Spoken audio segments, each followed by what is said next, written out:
To order at 6:02 p.m. Today is Wednesday, November 13th, 2024. Mahalo.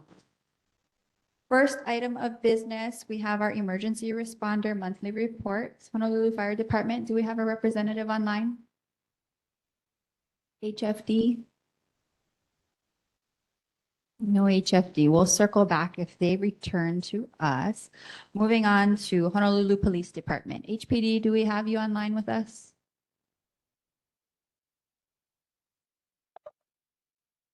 Good evening. Good evening. I'm Lieutenant Sanford Yu with District 4. I'll present the stats to you for October. You had 2 motor vehicle thefts compared to 0 the prior month. No burglaries.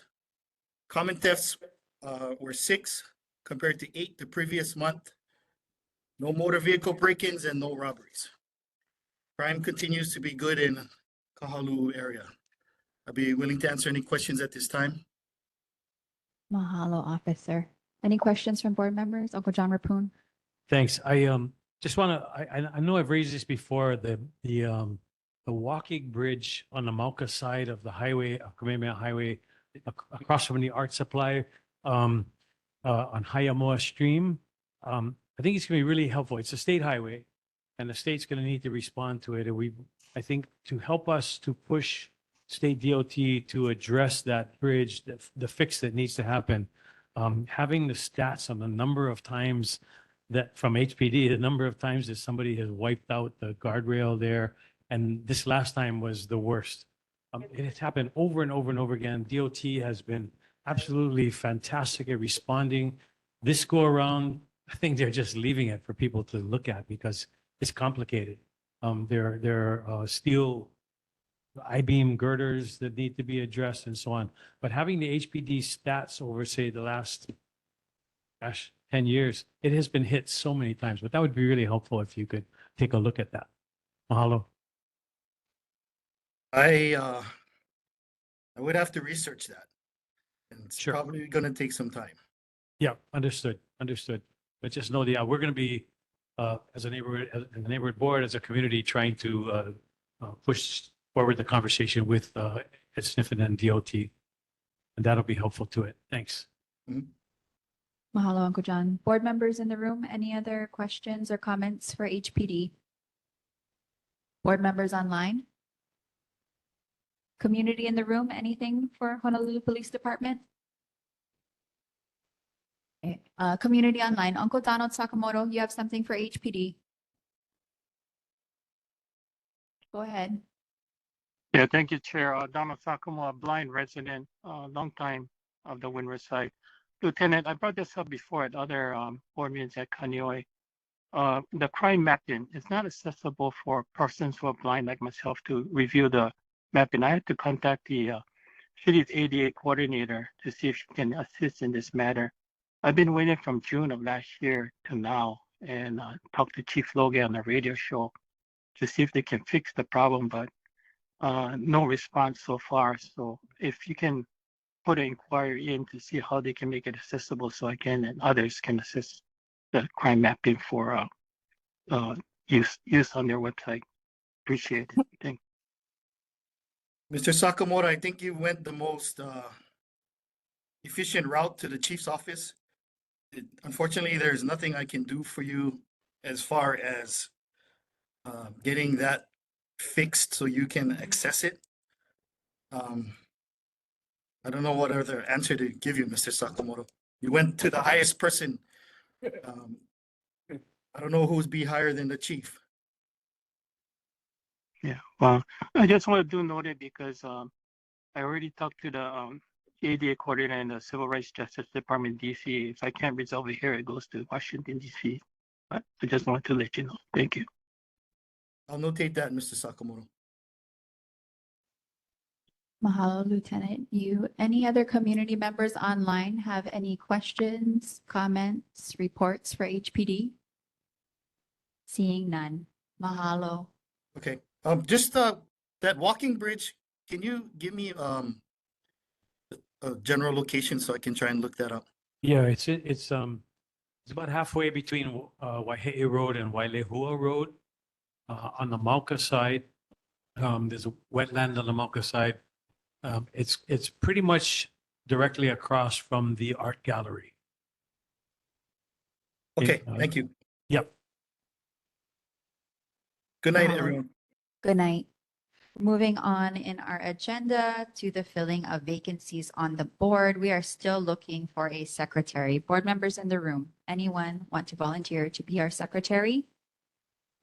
Seeing no hands. Board members online, anyone want to volunteer to be our secretary? Seeing none. Think on that, how you can help support us and the NCO. Think about that. Thank you very much, board members. Moving on, we have 2 vacancies in sub-district 6. Are there any community members in person or online that would like to fill these vacancies? This is in the Hui Manu area. Any community members online or in person interested? If not, if you know someone who's interested, please send them our way. They just need proof of address and they can fill a vacancy on the board.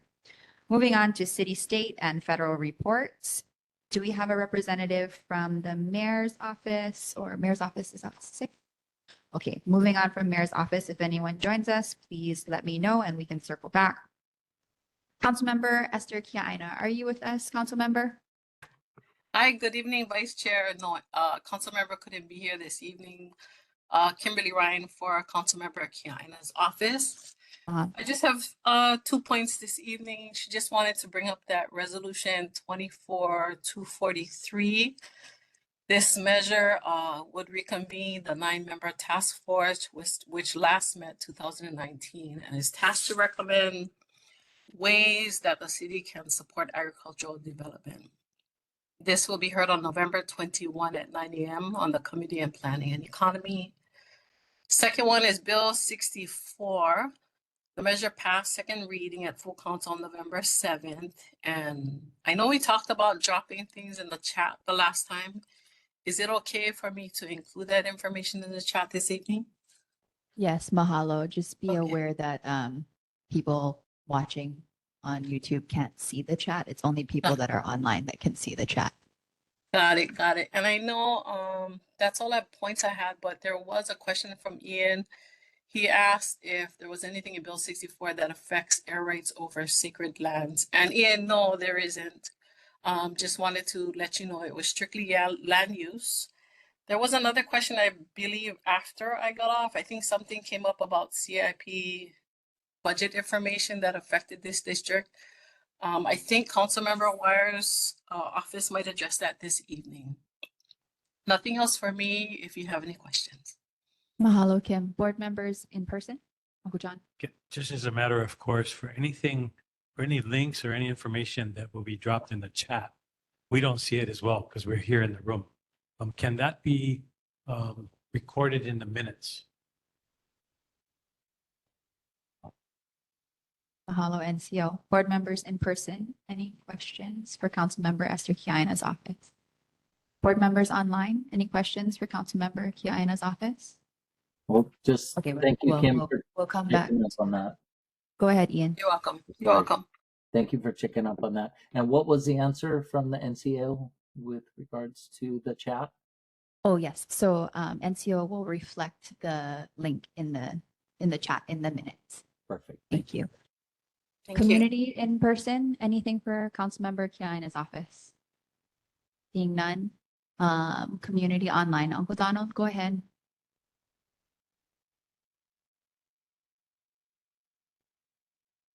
Uncle Thank you, Donald, you have your Vice hand Chair. up? Can you hear me now? Yes. Okay, Kim, thank you for the report. I just want to elaborate on bills that were in City Council. Bill 44, I think there's a reduction of 25 to 20. I think that passed. And then can you elaborate on Bill 52, which is the e-bike? I think they have a open forum tomorrow to get feedback from the community about the e-bikes. And then Bill 60, the sewer height rates.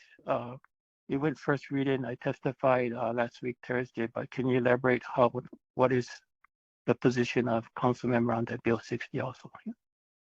Okay, I can come back with that when we reconvene. Right now, I don't have the most updated info. I'm sorry, Donald. If anything, I can follow up with you and give you a call tomorrow. But as for the Okay. board, I can notify them coming the next meeting if that's okay. Yeah, I think that's important, especially the sewer hike rates there. Thank you. Okay, thanks, Donald. Oh, sorry, that's a connection issue. You just give us one moment. I don't know if you guys can hear me. Yes.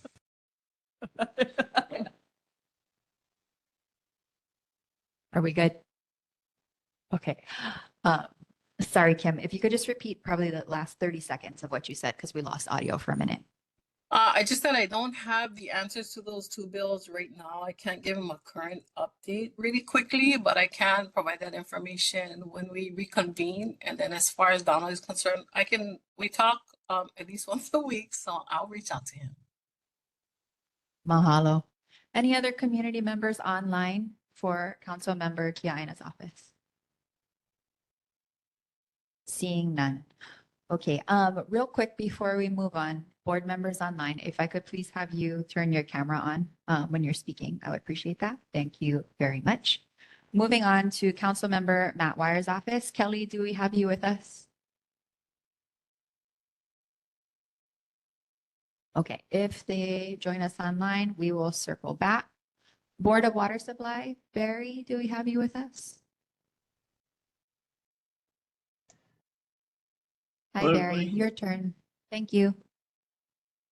I just have one main breakthrough report on October 28th on the Cam Highway on the between Hygienic Store and the pier on a 6-inch main.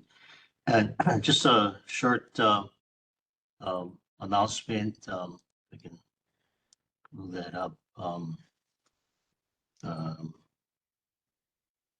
We have our poster contest. Here it is. So we launched our 2025 poster and poetry contest.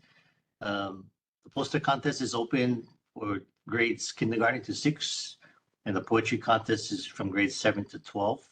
This year's theme is Worth of Vi, and the deadline is February 28, 2025. And for more information, you can see our website, boardofwatersupply.com,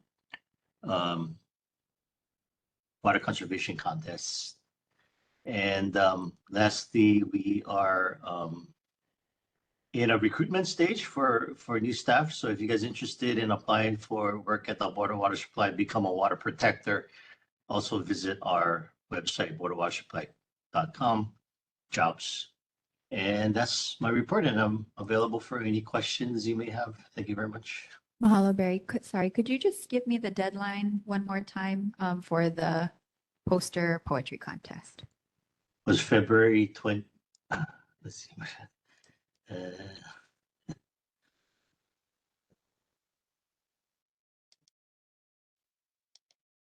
Very, okay, here it is. Yeah, February 28th, end of February 2025. Mahalo. Board members in person, do you have any questions or comments for Board of Water Supply? Oh, Barry, if you have the time, we would very much appreciate if you stayed with us to our presentation well, one presentation will be deferred, but I only have 2 water presentation. Yeah. I Sorry, can go be- ahead, Uncle John. Can be in touch with you directly about that agenda item. Barry, this has to do with Huimanu Place, issues with the meters there. It's a property that is CPR'd and it has at least one person is without any water. So I can be in touch with you separately about that. Okay, Thanks. yes, just email me, but I'll stick around. Thank you very much. Thanks, Barry. Board members online, anything for Board of Water Supply? Seeing none. Community in person? Community online. Moving on to Governor Josh Green's office. Thank you so much for being here with us. Aloha, everyone. Katie Lambert, Governor's representative. Sharing Governor's message from his newsletter, and I apologize for being late. I did bring hard copies. If you would like, raise your hands and I can get them to you. But sharing his message from this month's newsletter. I am thrilled to share some incredible achievements that highlight the resilience and dedication of our communities in Hawaii. In this newsletter, you'll find updates from various departments, such as the Attorney General's new webpage dedicated to mental health and substance abuse support. Additionally, the Hawaii Department of Transportation has partnered with our public schools for a crucial emergency airport exercise. You'll also see the highlights of the outstanding work being done by several departments that have been recognized for their contributions. I would like to express my deepest gratitude to our state employees for their unwavering dedication and hard work. Your efforts not only contribute to the well-being of our community, but also help position Hawaii as a leader on the national stage. Together, we will continue to address our priorities in housing, healthcare, homelessness, and climate action. As we get closer to Thanksgiving, let's take a moment to appreciate what we've accomplished and the teamwork that keeps us moving forward. I wish you all a joyful and meaningful Thanksgiving with your loved ones, with warm regards to the governor. Some follow-up items from last meeting. There were questions regarding the requesting an org chart and the status of vacancies at DLNR Dobar. I did send the org chart that DLNR Dobar provided to Commission Secretary. Dobar's answer on that was that Dobar has a 34% vacancy rate as of their reply, which was sent on October 31st, 2024. Also, there was a discussion about the harbor master who was doing a wonderful job.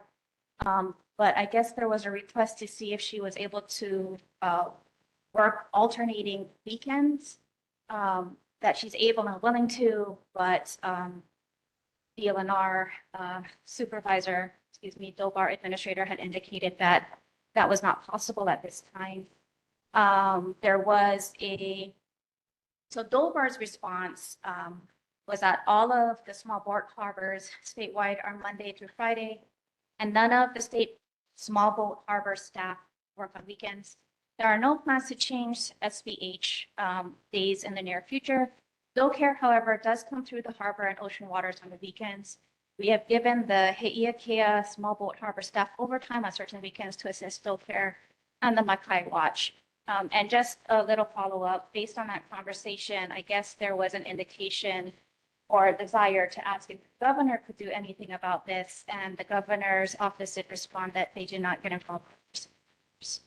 So moving on, there was also a request if DLNR could provide information on how to deal with abandoned boats and what is the disposal process.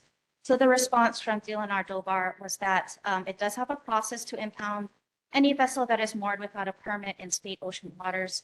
If there's anything in Kaneohe Bay, they can contact the Hei'akea Small Boat Harbor Office at 808-233-3603 or Oahu District at 808-832-3520.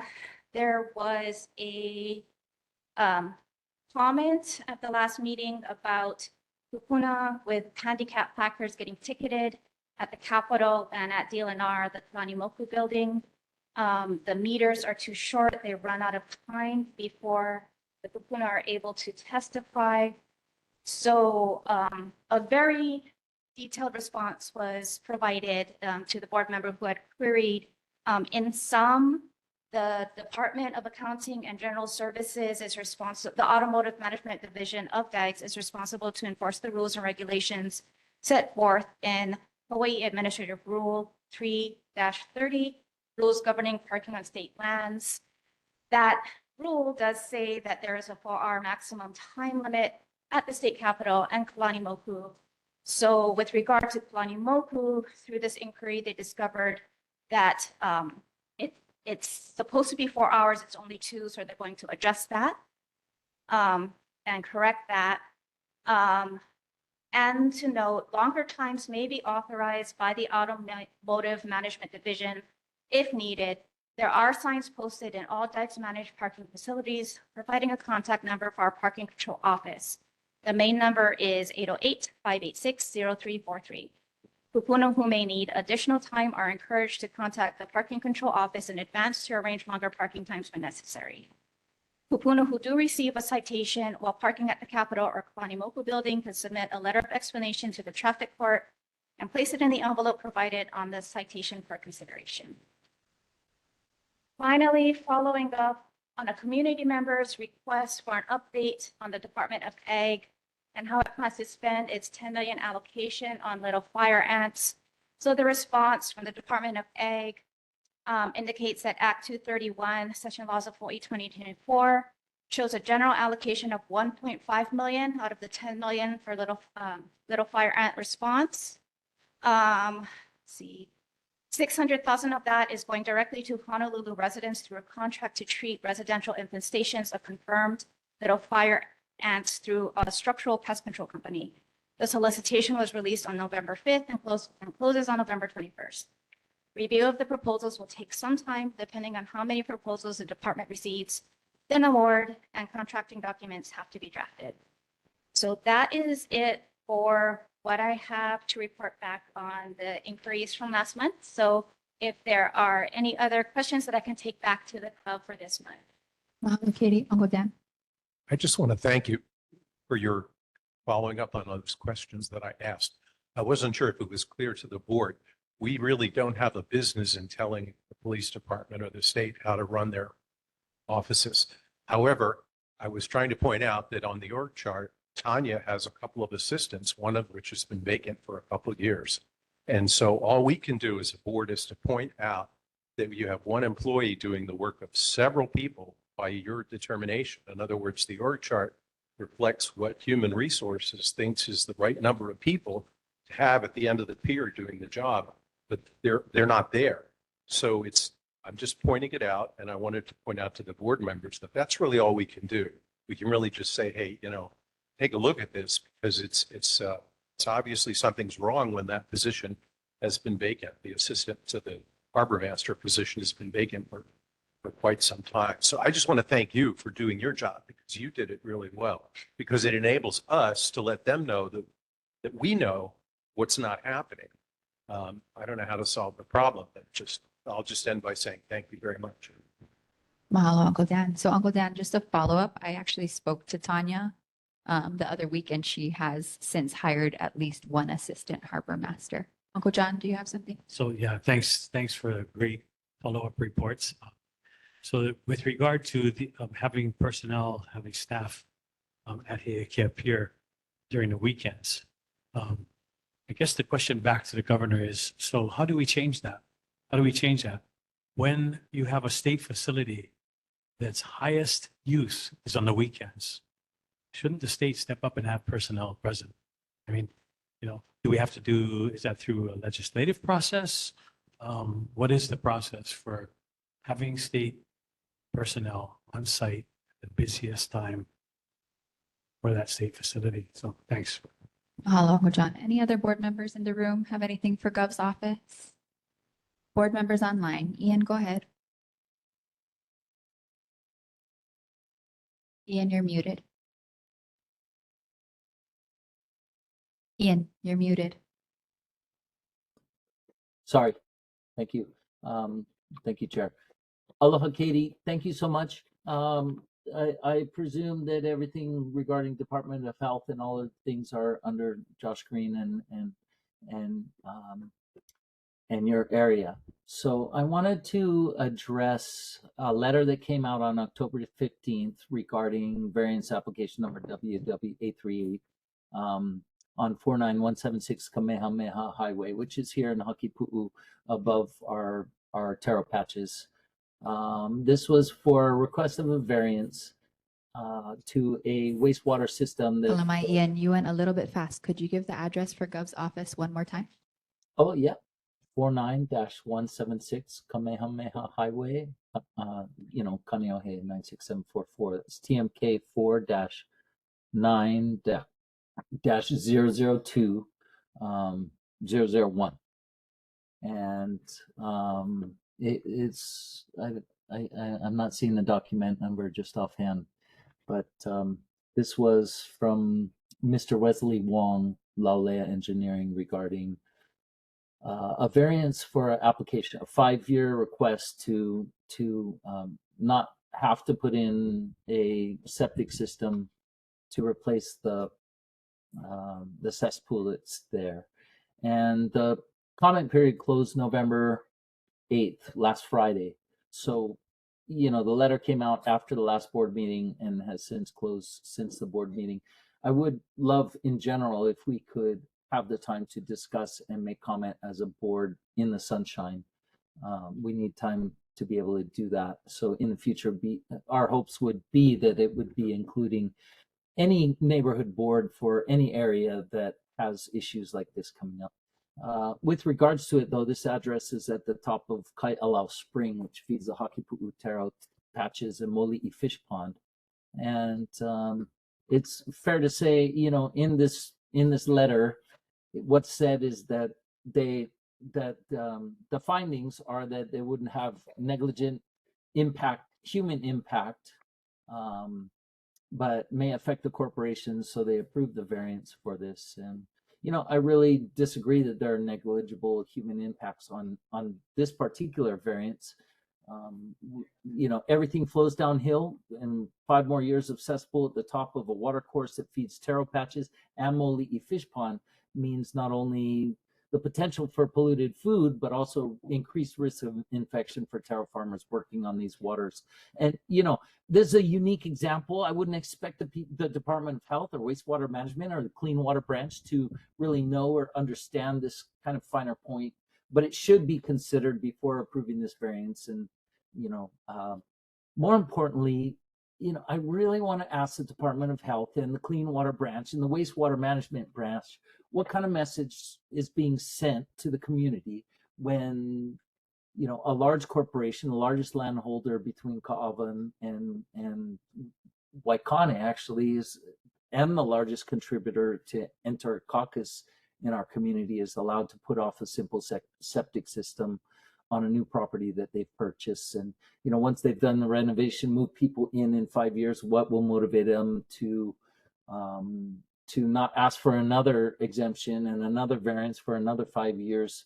This is a corporation that owns over 40 houses, has 400 employees in the area doing their thing every day, and thousands of people visiting the ranch house every day, using the restrooms. So how will this encourage the public and other community members to participate in this overall switch? I mean, forgive me, I can't think of when was our goal to switch over out of cesspools, and here we are. I mean, Blue Water Task Force has been doing non-point source pollution testing since August of 2020, and if you look at those samples, this is directly downhill of this property in the corner of the bay, which we're trying to clean up. 71% of the samples, 73 out of 102 samples, have been considered high bacteria, over 130 mpn per 100 milliliters. 35% have been over 400, and that's 36 samples. 13% have been over 1,000.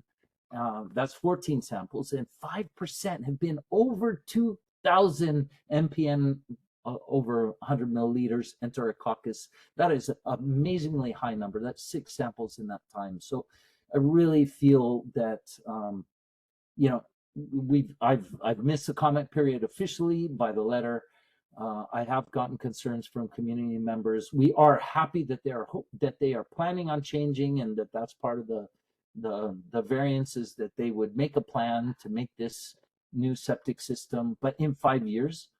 And I don't want to so many properties for the corporation to change over by our goal of what, 2030, or is it 2050? 2050. Ian, I don't want to cut you short, but I'm going to give you 45 more seconds. And because you had a lot of information, I'm going to also ask that you follow up with Gov's office and send all those stats in via email so that they can have it. I definitely will. I should have said that at the beginning. I've put together a short paper that says that, a short notification letter. And it's just my request. So thank you, Katie. I really understand. I just need to bring it up publicly that this is a concern when we're letting our corporations off the hook and expecting our individual landowners who have actual monetary challenges. It's not going to encourage anybody to switch over if the big companies who have the resources and have not only the equipment, the engineering, and the people, but also the funding to be able to switch over to septic systems. We need to lean on them, not as one individual for one corporation, but looking at that, over 500, over 1,000, over 80 properties to have to switch by then, you better get going right now. Please don't be giving them variances. Thank you. Mahalo, Ian. I'm going to go to Uncle John, and then we're going to move on to community in the room and community online. Just real quick, Mike, the corporation, Ian, that you're talking about is Kahalu'u Ranch. Correct, John. So, the inability of the neighborhood board to provide timely input is a problem with the way that, we meet once a month and whatnot. And I think that we should put this on our agenda for December, no matter what. Take a For position. January. Whatever. Yeah, it'd be Take January. a position. Anyway, send the input in, but right away, I don't see any reason why the neighborhood board through its chair couldn't write a letter to Department of Health and the governor's office, both expressing our concern about the timeliness of this, not really providing us with proper opportunity for input. And I think that a copy of that letter should also go to Kahalu'u Ranch. Kahalu'u Ranch needs to know there have been issues raised about their septic systems in the past. They need to get on board with the overall movement away from cesspools. Lead the way. Don't do this through variances.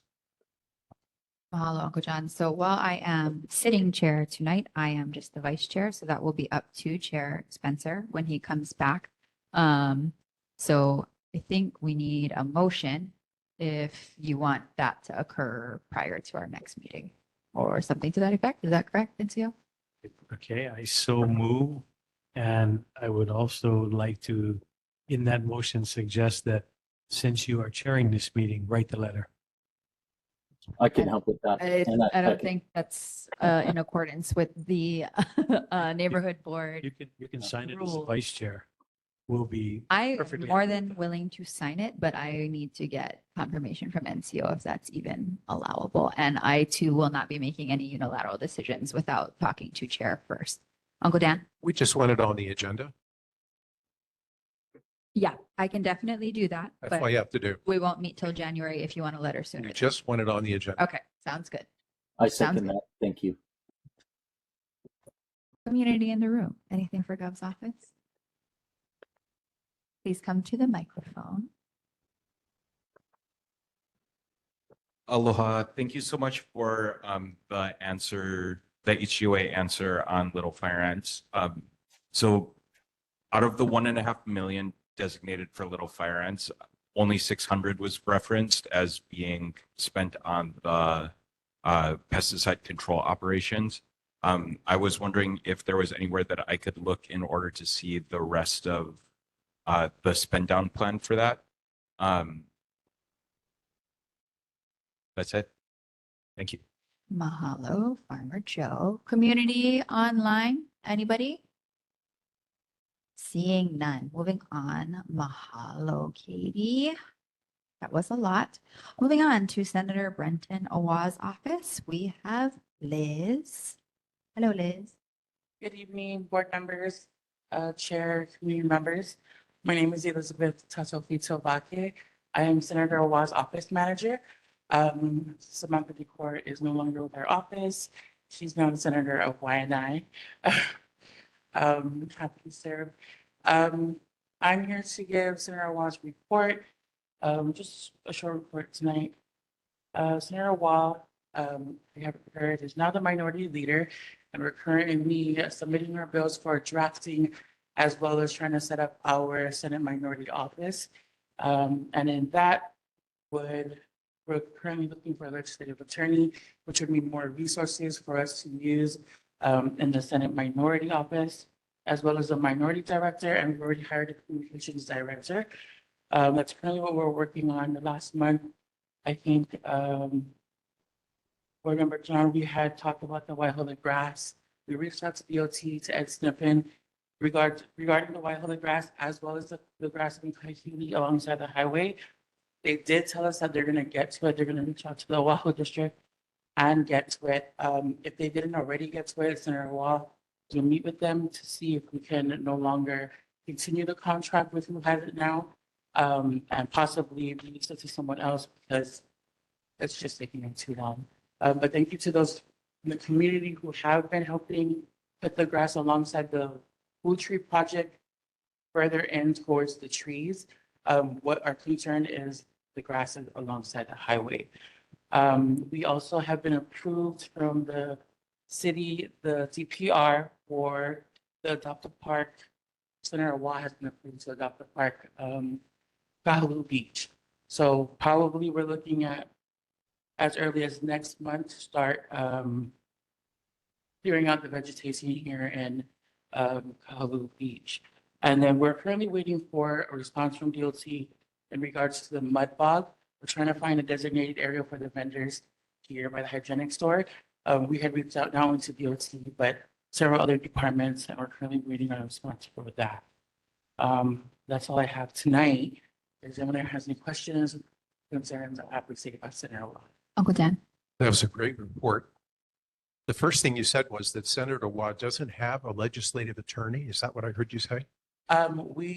So the Senate minority never had a legislative attorney for as long as I could remember. But now that there is now that there's a minority leader, because there wasn't a minority leader before the session, there is funds and resources to find a legislative attorney, and we're currently looking. That's absolutely spectacular. Would you let us know if there's anything you want us to do to support that effort? Yes, I think he will reach out. Today's Wednesday. If we have a few people lined up that we're looking at this weekend, if that doesn't fall through, then I think he's going to reach out on Monday to the community. Mahalo. Board members, Uncle So John. There's a lot to unpack. Thanks for the report. With regard to the mud bog area, is that his response was relating to the possibility of that becoming an area for vendors if we work it out right? I had mentioned to him that at last month's meeting, the talk was having a designated area for the vendors, and that one of the suggestions was the mud bog area. So Okay. that's one of the areas that we're possibly looking at. Okay, and it's kind of split between Kahikili Highway and, what is it, O'Connor Road? I forget. Ahuimanu Road. It's a split between the state and the county, so getting together with the county to talk about it. It's really overgrown again, and people have been mud bogging in there again. The signs are all up. But it would be a good conversation to have. Maybe a bunch of us would be interested in that idea and sitting down with him to talk about how that might work. Because there is a light there that can control traffic and so on. Of course, you'd have to talk to the neighbors to see what their thoughts would be as well. With regard to Kahalu'u Beach Park, just want to be sure that it's understood that Kahalu'u Beach Park is actually a part of Kahalu'u Regional Park. The whole stretch from where Kiahiakohe practices all the way down to Ayamoa Stream is a part of Kahalu'u Regional Park and substantially a wetland. So the process of clearing needs to take that into consideration.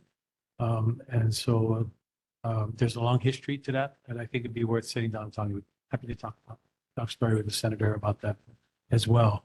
It was cleared once before. Smalton Company was contracted by the city, so this is under Parks and Rec, and they cleared all of the mangroves, they cleared all of the how, and what's come back is kind of worse, but it is something that could be turned into a really excellent sort of combination of wildlife habitat and maybe a jogging trail for the canoe club and so on. So look forward to that. Also, congratulations to the senator on his win. And I also want to point out that his opponent here, Ben Schaefer, is attending. And in the ideal world, in my ideal world, people work together. And Ben garnered a lot of votes, not quite enough, but to represent everyone, let's all talk. Mahalo. Mahalo, Uncle John. Any other board members in the room?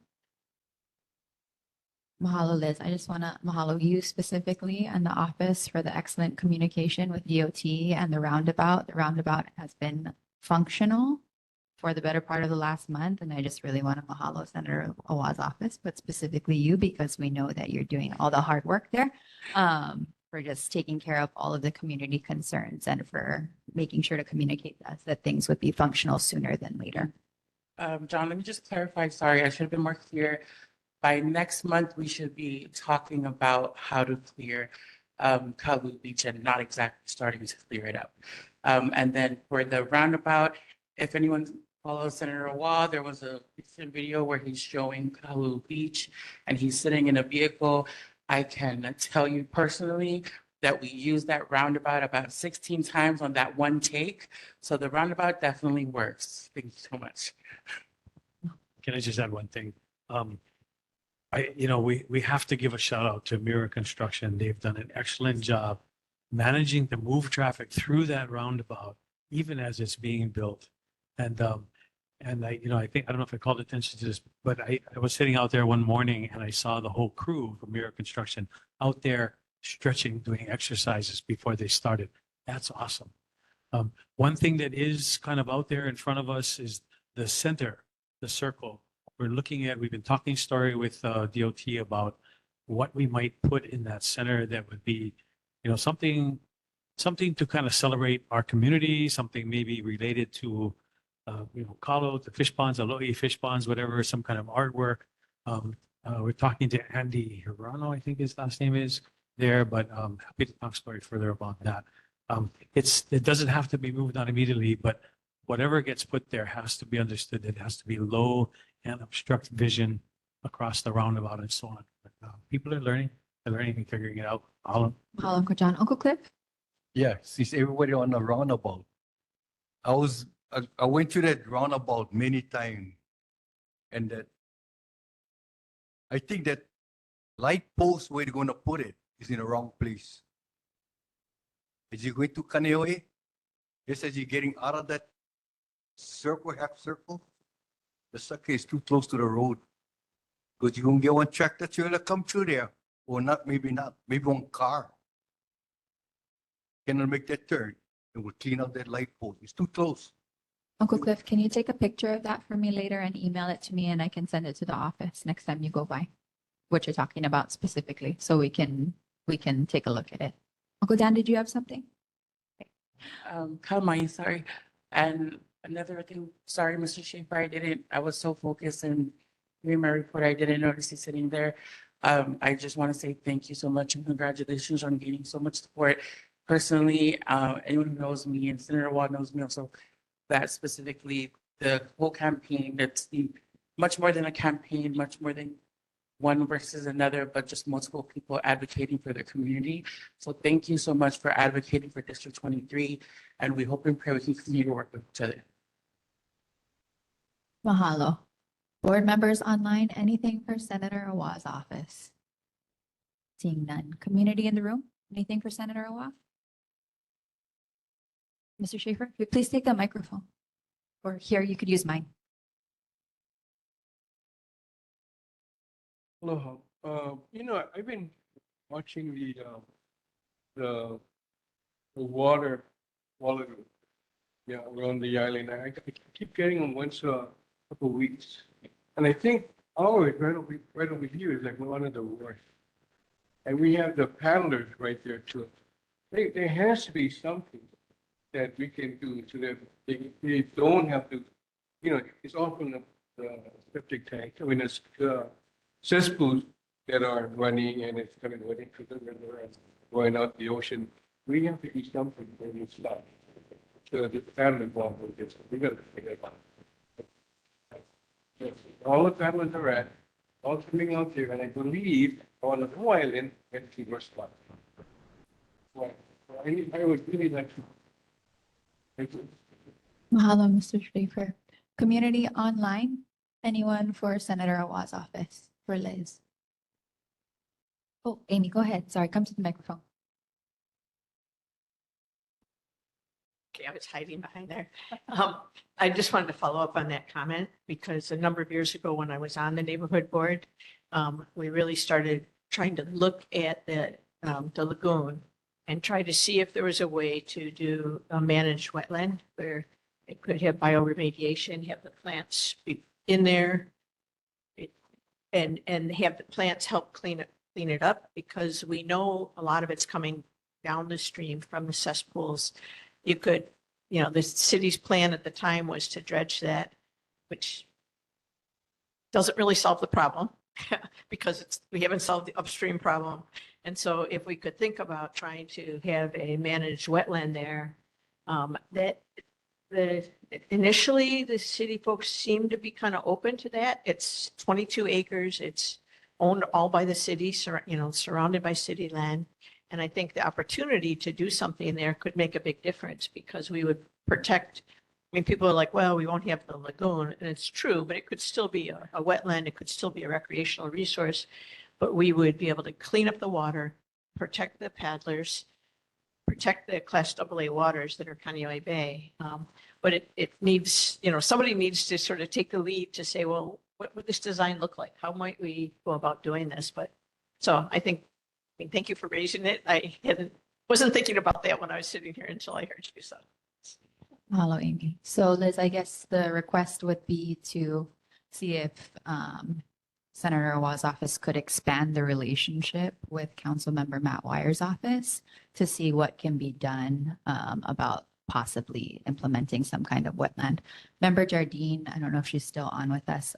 She had an idea several years ago to implement, I believe it was mussels to start absorbing and clearing and cleaning some of the water in the lagoon. Just putting those two relationships together.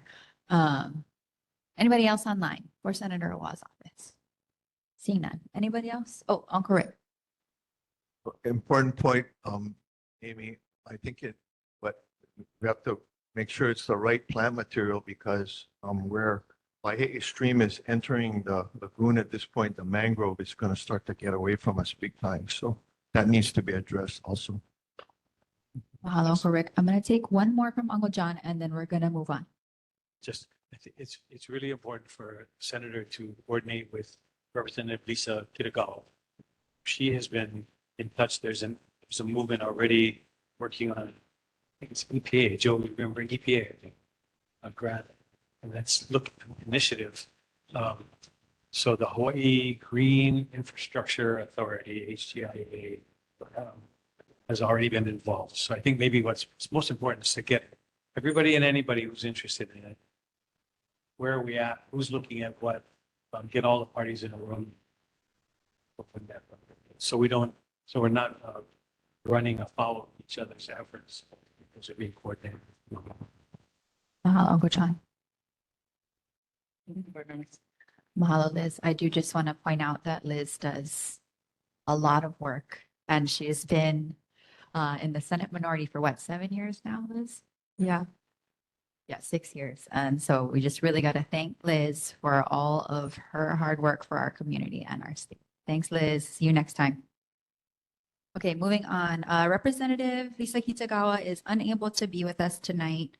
Her office manager is also unavailable, but she did say if we had any questions, I could email them in. So board members in person or online, do you have any questions for Rep Kitagawa's office at this time?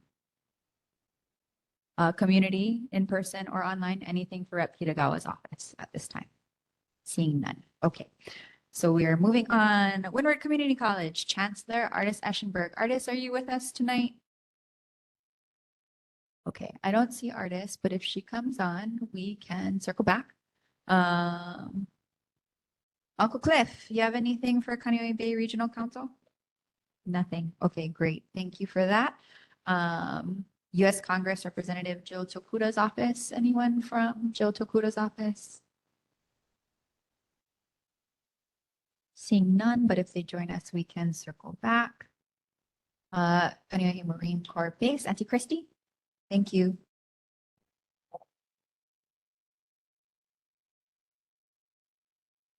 Good evening, board chair, community members. I have just a real quick introduction. First, Rachel, we sent you an email a little bit ago from Colin Lee. We have a presentation that we want to share. I spoke about it last month. I did tell Spencer if we could get on to the agenda, but it got missed. But we should have enough time. I'm gonna squeeze. Okay, thank you. And then I wanted to introduce our returning member, our old new CPLO, Miss Tiffany Patrick.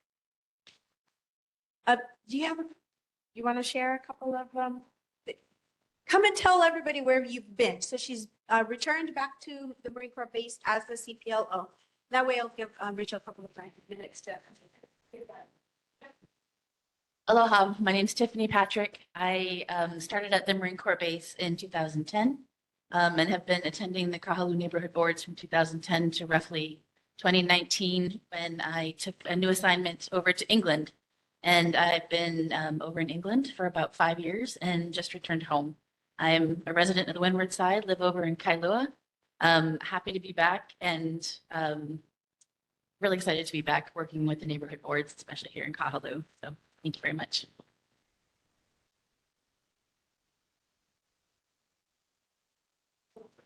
Find it. Okay, great. Colin Lee, University of Hawaii, and Uncle John was a participant of the Ko'olaupo'o Resiliency Review, and this is a byproduct of a part of that research, and he'll share more. For that introduction, and thank you to all of you for having me here tonight. I have a presentation, and I can make it as long-winded as possible, but I'll do my best to just keep it on track, and I'll answer questions as they come up. So again, my name is Colin Lee. I work at the University of Hawaii Climate Resilience Collaborative. It's a research group comprised of like 20 scientists who model the impacts of climate change, mostly those that are caused by or driven by sea level rise. I myself am an attorney, but I've been working with these scientists for the past few years, and I've really enjoyed it. I actually also grew up here on the Windward side in Kailua, and so the project that I'm about to discuss with you folks means a lot to me. So this project is called the Local Resilience Review. The essential onus of it is there was federal money available through the Office of Local Defense Community Cooperation, which is a mouthful, but it's a federal agency that helps defense communities plan for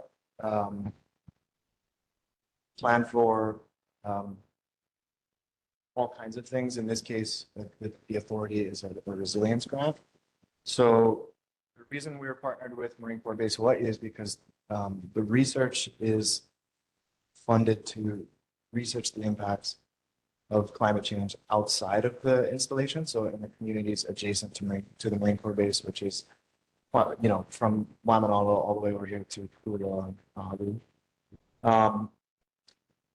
Broadly, what we're doing with this research is, we got this funding from the federal government, and we're actively modeling certain impacts of climate change.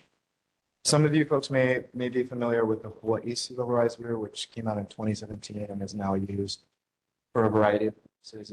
It shows the extent of coastal erosion, passive flooding, and of highway runoff on the shorelines for the entire state. The research the science and methodology that went into that Sea Level Rise Bureau came out of our research group as well. And essentially now we're trying to do that we have updated those methodologies, and we're trying to find funding to complete this newer, improved research for the rest of the state, essentially the Sea Level Rise Bureau 2.0. And we're really thankful for this opportunity that we've gotten this funding from the federal government through the Marine Corps Base. And I should mention another important partner here is the City and County's Office of Climate Change, Sustainability, and Resilience. They are the conduit through which we're doing this. We're receiving the funds, and in partnership, we're going to be publishing the results. But the reason I'm here to speak to you folks tonight is because science is only important to the people who use it, or is only important if it has this ultimate practical benefits.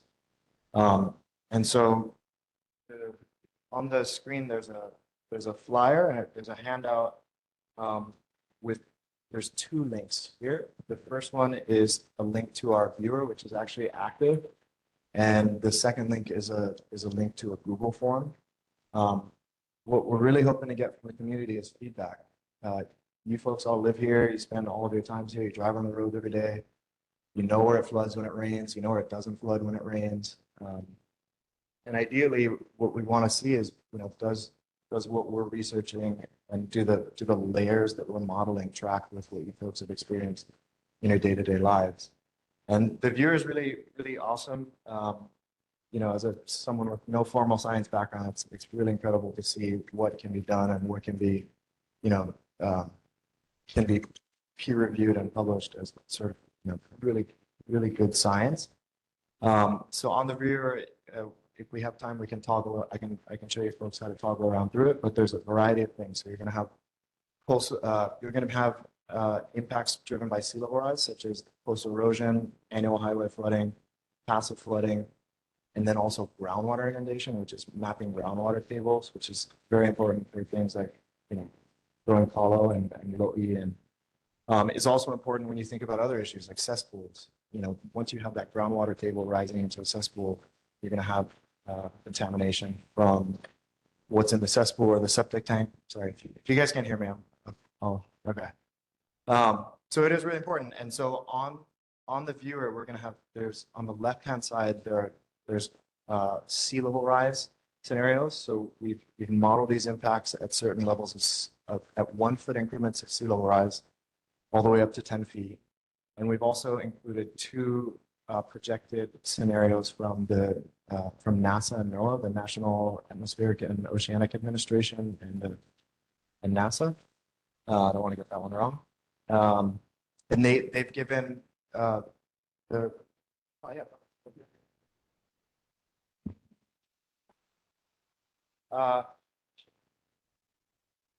Sorry, I'm not personally somebody who loves to present in front of people, and I'm doing my best.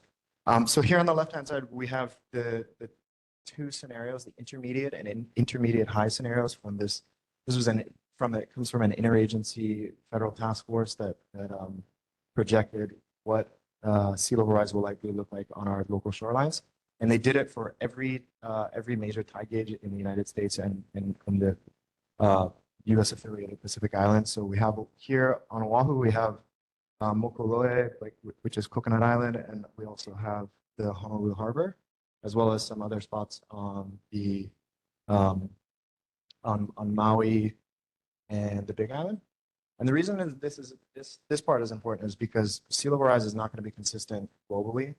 Hawaii is expected to experience 16 to 20% greater sea level rise than the global average, just because of, you know, for one thing, we're closer to the equator, which when the ice caps are melting, it limits or gravitational forces have greater impacts at the equator. Sea level rise, you know, has a variety of factors, but namely among them are, you know, ice sheet melt, thermal expansion of the ocean, which is when things heat up, they expand. And here in Hawaii, we also have some other important issues, which is like vertical land motion, which is another thing that our research group is studying. You know, as we all know, as the islands get older, you know, on the time scale of millions of years, they erode and decay and return back to the ocean. But, you know, on a shorter time scale, what vertical land motion will mean is that the relative sea level rise that you experience on the shoreline will be more, you know, if the ground is sinking. But namely in this viewer on the right-hand side, we're going to have other impacts. So we've modeled shallow and emergent groundwater, which, you know, again, we've been able to establish that the groundwater tables are hydrologically connected to the ocean to the point where you can see tidal influences in groundwater tables, which means that when it's high tide, the groundwater table rises, and when it's low tide, the groundwater table goes down. And we've also modeled compound events, which is really important because, you know, ground saturation of water is a very important factor when you start thinking about, you know, continuous rain and then flooding and blocking roads. Where this gets really interesting is another thing that we have had modeled, and, you know, when you have time, you can go look through it, but we've been able to model storm drain backflow. All of the drainage systems on Oahu are reliant on gravity, which means, you know, at some point sea level is going to be, once sea level is the same as or even above the drainage infrastructure that we have, that infrastructure is not going to be capable of, you know, getting that out to the streams or to the ground and ultimately out to the ocean because it's gravity fed. And, you know, I know you folks see a lot of flooding when it rains on Kamehameha Highway and that's going to be a huge issue. And not to mention that, but we've also, emergency services vehicles can't access communities at a certain threshold. I think the national standard is 6 inches of standing water means that a traditional car can't get through it. Some emergency services vehicles will still be able to get through. I'm kind of rambling now, but I'm going to kind of circle back and talk about the bigger picture here. The goal of this research is to combine the infrastructure layers that are available, such as, electricity, potable water, emergency facilities such as like healthcare facilities and schools and housing, and compare those with what the projected impacts of climate change are going to be, so we can characterize and recognize where we should look to improve before these issues become, catastrophic in the event of some unfortunate event. So the goal of this research is to ultimately look for additional money and point back at this research and say, hey, we've done the research. We'd like to get some money for our community to say, improve the drainage infrastructure on Cam Highway, or improve whatever the results of the research come out with. I think that a lot of things are going to already be top of mind for us, which is, sewer and septic tanks in our communities that, have an impact on nearshore water quality. Also improving Cam Highway. Anytime that the water main breaks there, the road is closed and does not go well for anybody. I mean, I heard the discussion about the roundabout today, and I growing up in Kahalu'u, my family still lives there. There's been a lot of traffic over there too, and the water main breaks all the time. Something that I've learned that I've found really interesting is, a lot of the times the uplift from the groundwater table on that buried infrastructure is actually the cause of a lot of those breaks. It's, the roads are made to withstand pressure from above, from cars and heavy vehicles. But as that groundwater table rises, you're getting saltwater corrosion, and you're getting, pressure from the underneath that's not, that it wasn't built for. Okay, so to wrap things up, what I'd really love for you folks here in the room and the folks online is, if you have time and you're interested in looking at the viewer and are willing to give feedback, just take a look, toggle through, and let us know what you think of it, first of all, and let us know specifically if you notice any areas that flood when it rains, or if you notice any areas that it does not flood, but the projections show that it does. And if broadly there's anything that we might not have thought about or could include or should include. And my contact information, or our contact information, is on the flyer. And I'm going to hang out here for a little bit to see if anybody else has any questions. Mahalo, Colin. Uncle Dan.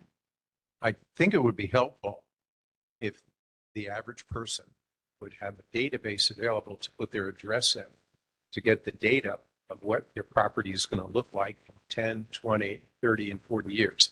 I know in New Jersey, for people who live at the shore, you can put your address in, and if you happen to own a house that's on the beach, you can find out that it won't be there in 50 years. And so I wanted to make sure, if it isn't already obvious, that's really a key factor in people taking out mortgages and whether or not they really decide they want to live right up against the ocean. So the data is definitely right on. I just want to make sure that you get the feedback that you got to make it available to the average person to just put in their address and pull the data. Thank you for that. I believe that that's actually one of you can search by TMK or property address. That's one thing that we found really important.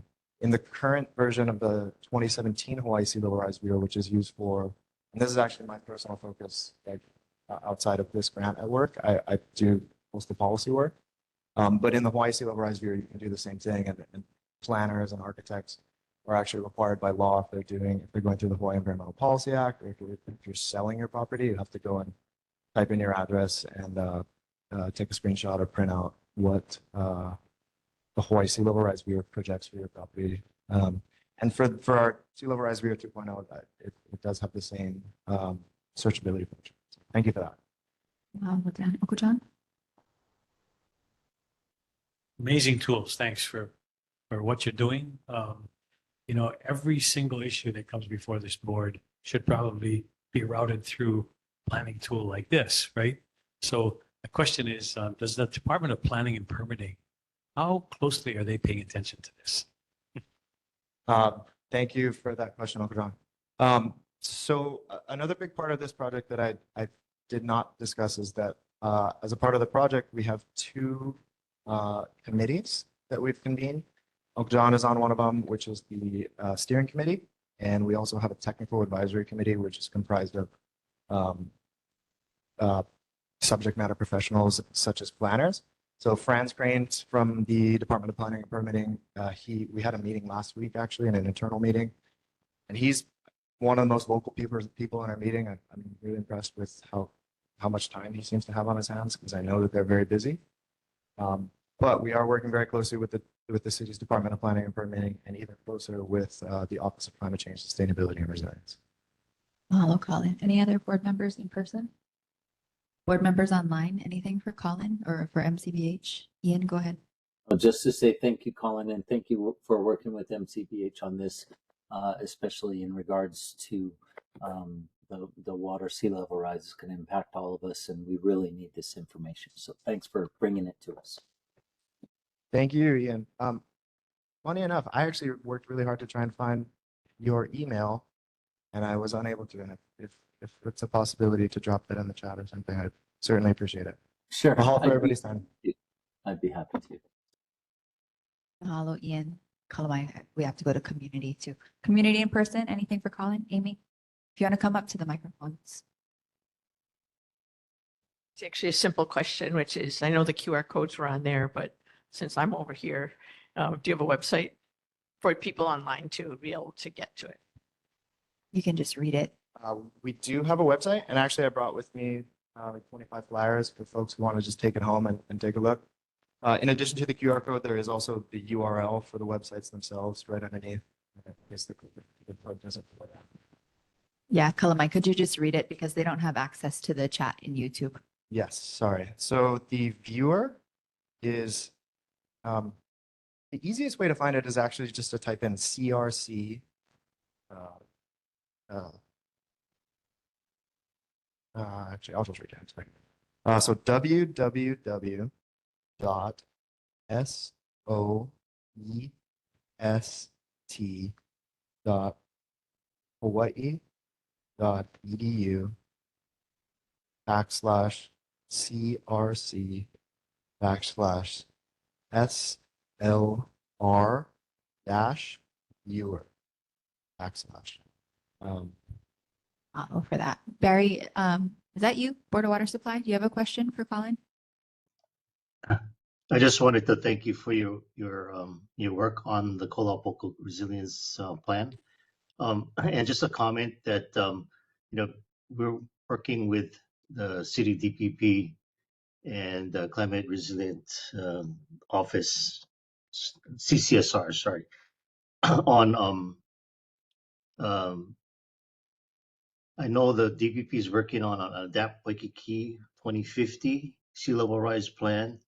We're helping with that, as well as a One Water for Climate Resilience. That's a One Water plan and projects on which we would then, over the long term, improve the resilience of city infrastructure. So water, sewer, drainage, and roadways that are subject to inundation island-wide.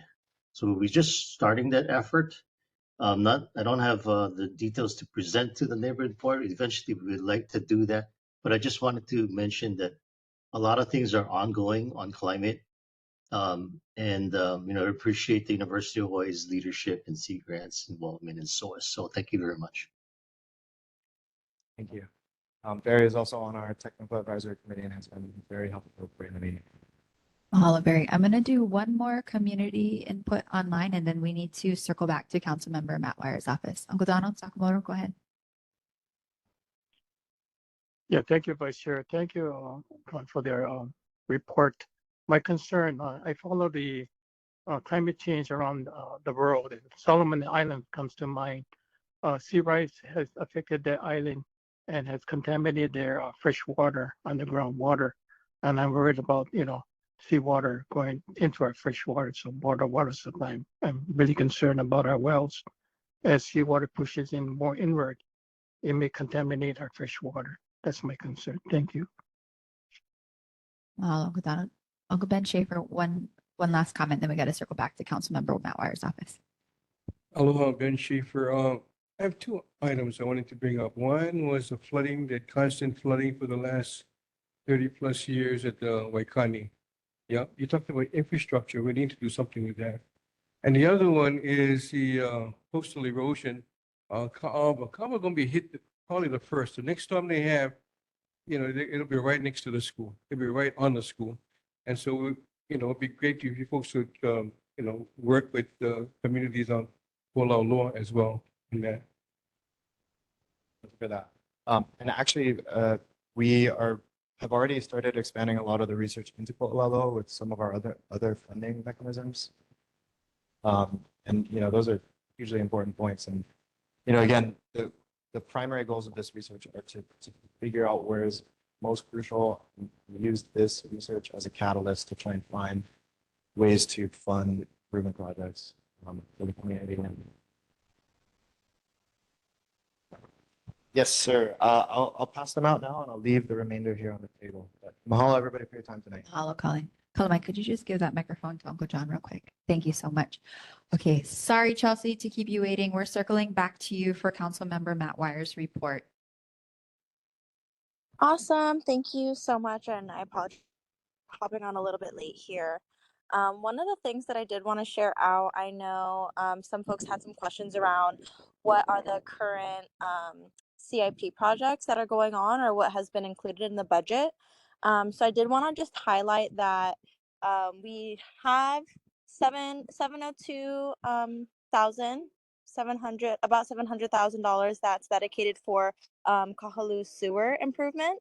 There's not so much details on how that money could be specifically dispersed, but that's kind of what's been included in the budget. And then I'm also going to provide some links into the chat here. Another thing to highlight is the Kahalu'u fire station. The construction phase is ongoing, but it looks like it's set to wrap up by the end of this year. So that's some pretty good news.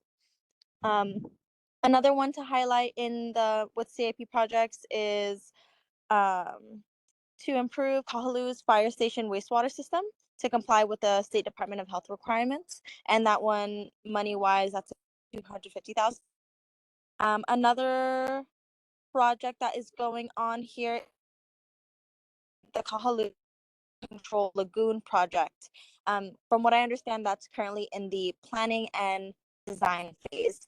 I think some details to include with that. I'm definitely not the subject matter expert, but just some notes that I have here is I think they're trying to remove silt and debris from the Kahalu'u Flood Control Lagoon. That's reducing the capacity of the flood control. So that's kind of what they're working on over there. I'm going to do my best to pop some of these links into the chat. It is available if you sort of Google CIP projects, Honolulu City and County. You'll probably see the mayor's one. It's definitely comprehensive. It does include some projects that are backdated. But then I'm also going to include another link that, from what I understand, was proposed into the budget for 2020. What are we in? 2025, from what I understand. So thank you so much. I think there was another little update I wanted to provide here. This is something that Kelly, she's also our constituent liaison. She's probably the one who you're used to seeing in the meetings before I started coming to them. But one that I did want to highlight, I think that some folks wanted updates on the city's plan for a convenience center in Kahalu'u, as mentioned in Kahalu'u's master plan. So what she did was she sent over the request to some of the departments to figure out where they're at specifically with that. And so unfortunately, what we heard back, this is their official response, is in response to requests for ENV Refuse has determined that the current facilities do meet the demands for the area, and so it does not justify the additional funding and manpower necessary to construct, operate, and maintain a new center. So that's kind of the response that we received from them. Mahalo, Chelsea. I'm sorry, could I just get quick clarification? Please. So there's $700,000 of CIP, roughly $700,000 of CIP funding available for the Kahalu'u sewer improvements, but it has not been delegated yet, or these fire station, wastewater, the 250,000, are those what they're thinking, or those funds are dedicated of the 700,000? Let me just give me a couple of seconds here. From what I understand, about $700,000 that's been proposed. I think it has been dedicated, but the plans just aren't really out yet. That's my understanding. One Okay, is so plans specifically just haven't been published, but they do have a detailed plan of how to spend the CIP funding. Correct? To spend. I think it is. I can say it's earmarked. Because if they don't have, I'm sure there are two gentlemen in the room here that have a good idea of how we could spend that $700,000. And with that, I'm going to pass it to Uncle Rick and Uncle John. Whew. So much to address here. Come back and talk to the community about flood control project and dredging and all of that. We have gone round and round and round and round on this 10,000 times. What's the OceanNet still involved? We've spoken directly with them. We need to reconvene and talk about that. What Amy mentioned earlier about a managed wetland is an idea we want to explore. You don't have anywhere to put the spoils. You dig a hole, it's going to fill up again, over and over and over again. Go watch Cool Hand Luke. It's a great film where Paul Newman has to dig a hole over and over again. I can't keep doing that. The city is stuck with that job to deal with the depth of the sediment basin there forever. This is still an open project. Let's go back to the feds and talk about what we can do. That's one thing. Fire station. I'm glad to hear that project is coming to a close. In our conversations about looking for a base yard for entities like the Oahu Invasive Species Committee and so on, they've kind of, we're looking for a better, more convenient base yard for those who are really working on invasives, whether it's LFA or coqui frogs or you name it. And it seems like what's been, we had suggested looking at possibly the back portion of Kahalu'u Regional Park with Esther Kiaina's help and others. It sounds like Ho'omalohi'a Park is maybe the preferred site for that. The fire station has a bunch of container offices that were set up so that they could do the construction work that's been going on. And that's now, with that now coming to a close, they don't know what's going to happen with those container offices. Let's take a look. One city department to another, move those container offices up to Ho'omalohi'a and give OISC and others a kickstart with facilities that they very much need. So that's something that I think is worth paying attention to. I'm going to hand it to Rick. I guess it's the age-old Kahalu'u Bridge.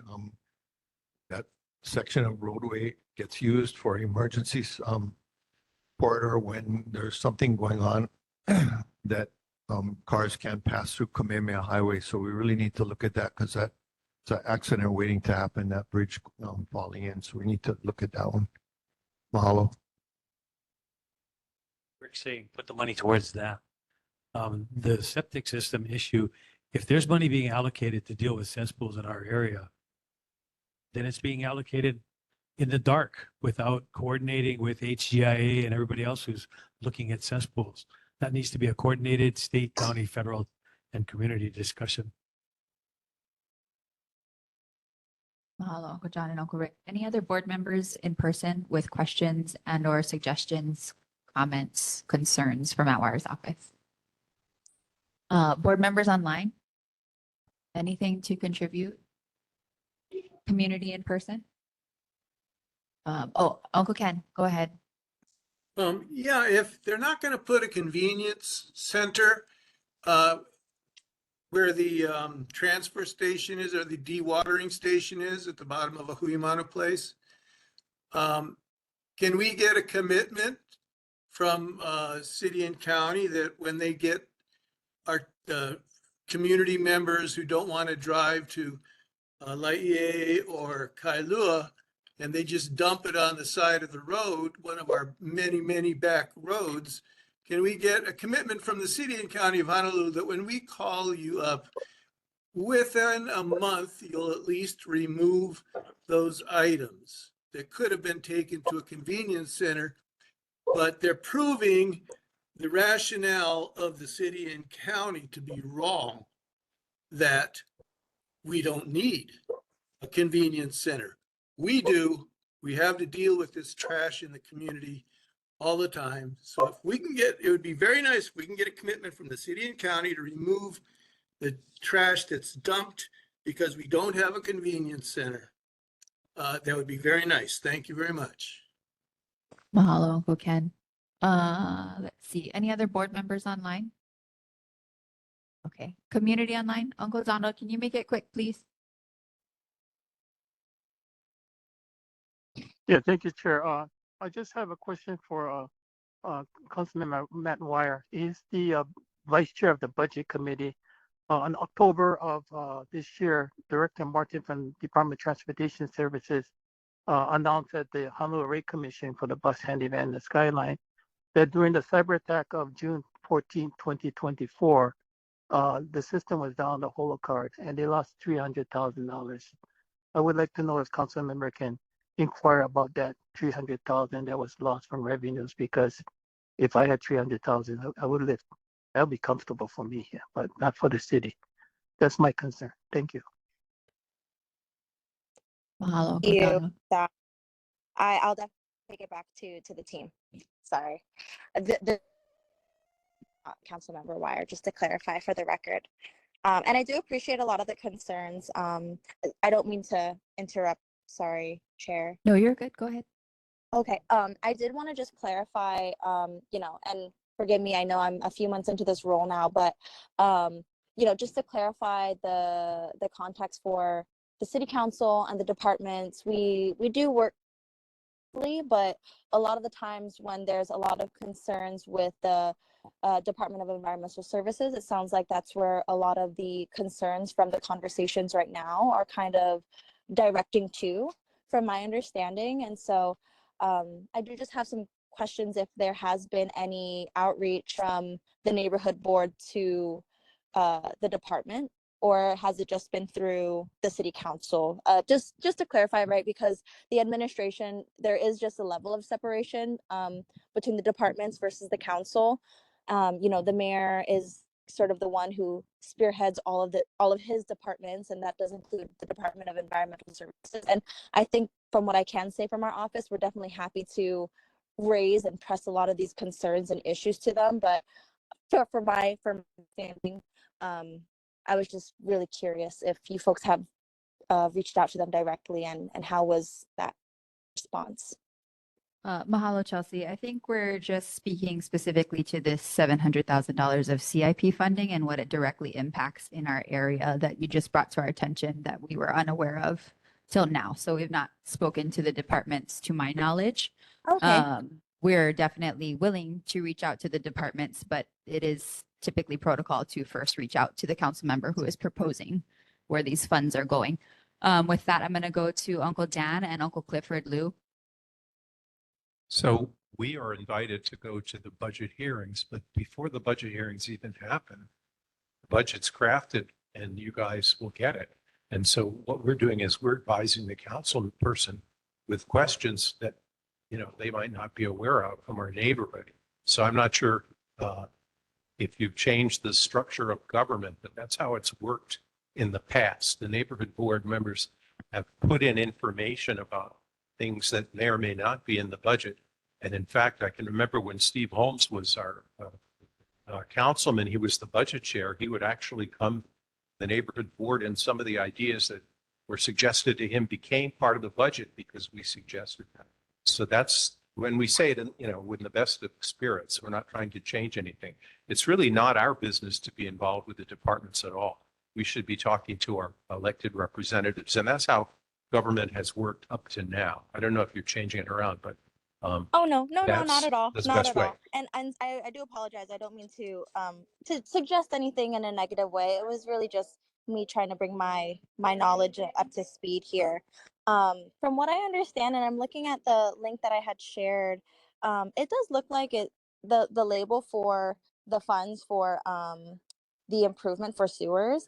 I think that it's left pretty general, and I think that was intentful just to have it be decided and changed if it needs to be changed along the way. But I think that what I can do is at least check with Matt and our team to see if there's anything that this group needs to do as far as their involvement going forward. So I just appreciate the discussion and your time. Mahalo, Chelsea. I'm going to go to Uncle Clifford Lou, and then we're going to go to community. Yeah. When are you first gonna let us know when you're first gonna put the landfill? You're gonna bust our bubble. Oh, Yeah. let me see if there's anything that I received. There was supposed to be a notice put out today. On that's definitely something that all of our offices are kind of waiting on here. I haven't heard anything quite yet if they put something out, but I'm gonna text their team to see if they've heard something since I've left the office.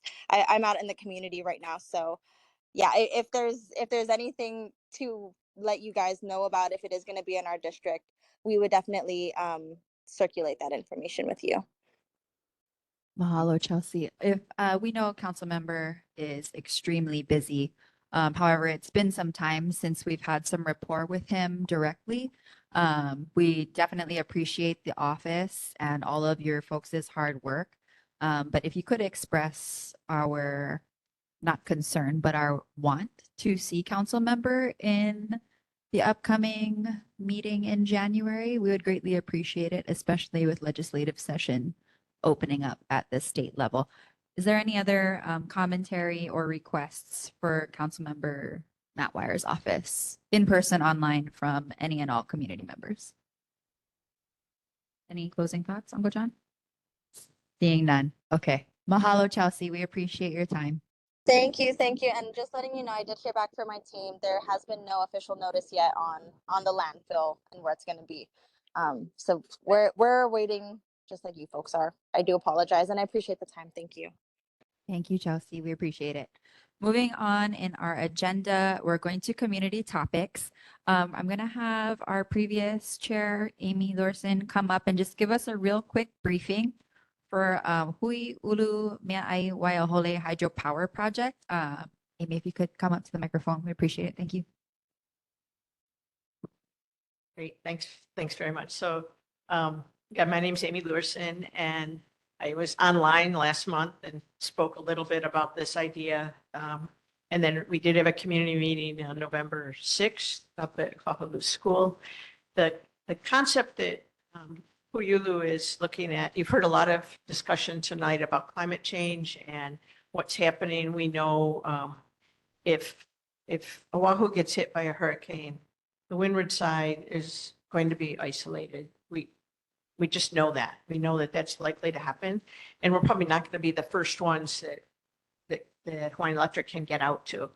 And so Kahalu'u Mea'ai for the Cultivation of Community Self-Reliance is a nonprofit that has been around since the 1980s. It's an all-volunteer organization. It's not an organization that's intending to run anything, but what we do try to do is seek funding for opportunities for our community. We were successful in applying for a National Department of Energy Solve It Prize to explore the idea of generating hydroelectricity using water from the Waihole Ditch and generating the power. Blue sky days, it would go into the Hawaiian Electric grid and would help us reduce our dependence on fossil fuel. Gray sky days, we would try to create a microgrid that could support community resilience in our community. And so what Kahalu'u was able to do was use some of the funding that came in. We initially contracted with Pacific Hydro, which is a hydrologist on Kauai, to just do a technical feasibility, like, I'm not an engineer, I'm a planner, right? Does this work? How much power could be generated and things? We then also contracted with Shake Energy Collaborative, who has done a lot of community-based energy systems. And we contracted with Arizona State University, the LEAPS team, which is learning, energy, and power solutions, something close to that, to really help us understand what a microgrid might look like. If we could generate this much power, if we located it here, we could generate this much power, how much of our community could be supported in times of stress after, storms? Could we create a resilience hub where people could come to charge their phones and have refrigeration and have, kitchen that could serve food and, basically it'd be a resource for the community. And then we also were able to contract with G70, which is a local design and planning firm, to ask them to tell us, well, what kind of permits would we need? We clearly would need permits. We'd need to understand what they would be. We need to look at the environmental review. What kind of impacts might there be? How do we mitigate them? How do we design it in a way that mitigates it in the best way possible? Just tonight, I got their preliminary assessment back. And they basically laid out, because it's federal money, we might need to go for a National Environmental Protection Act. We obviously would need to talk to the Water Commission. We would have to do a local Chapter 343. We would do a cultural impact assessment. I mean, all of those things are things that are important. And we want to make sure we understand.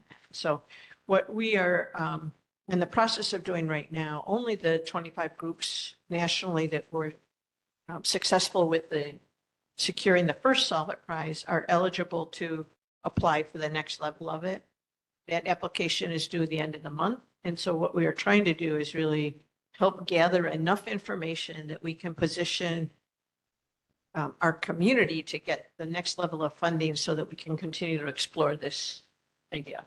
It's a very high level. We spent 2 hours the other night on it, so I'm very open to questions or comments. But that's kind of what we're exploring.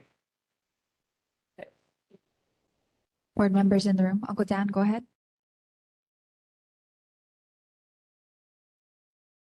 So how does this fit in with each and every one of my neighbors who has a battery on the side of their house and photovoltaic cells on their roof and somehow thinks that that's going to be sufficient power for the entire community? And well, it might be sufficient for them, but we don't all have that, right? And so part of the microgrid concept is that you could, maybe the power is coming from hydro, but maybe it's also coming from solar and maybe from batteries. And that's part of what we're trying to understand, is how might that work together to provide enough power for enough people. Yeah.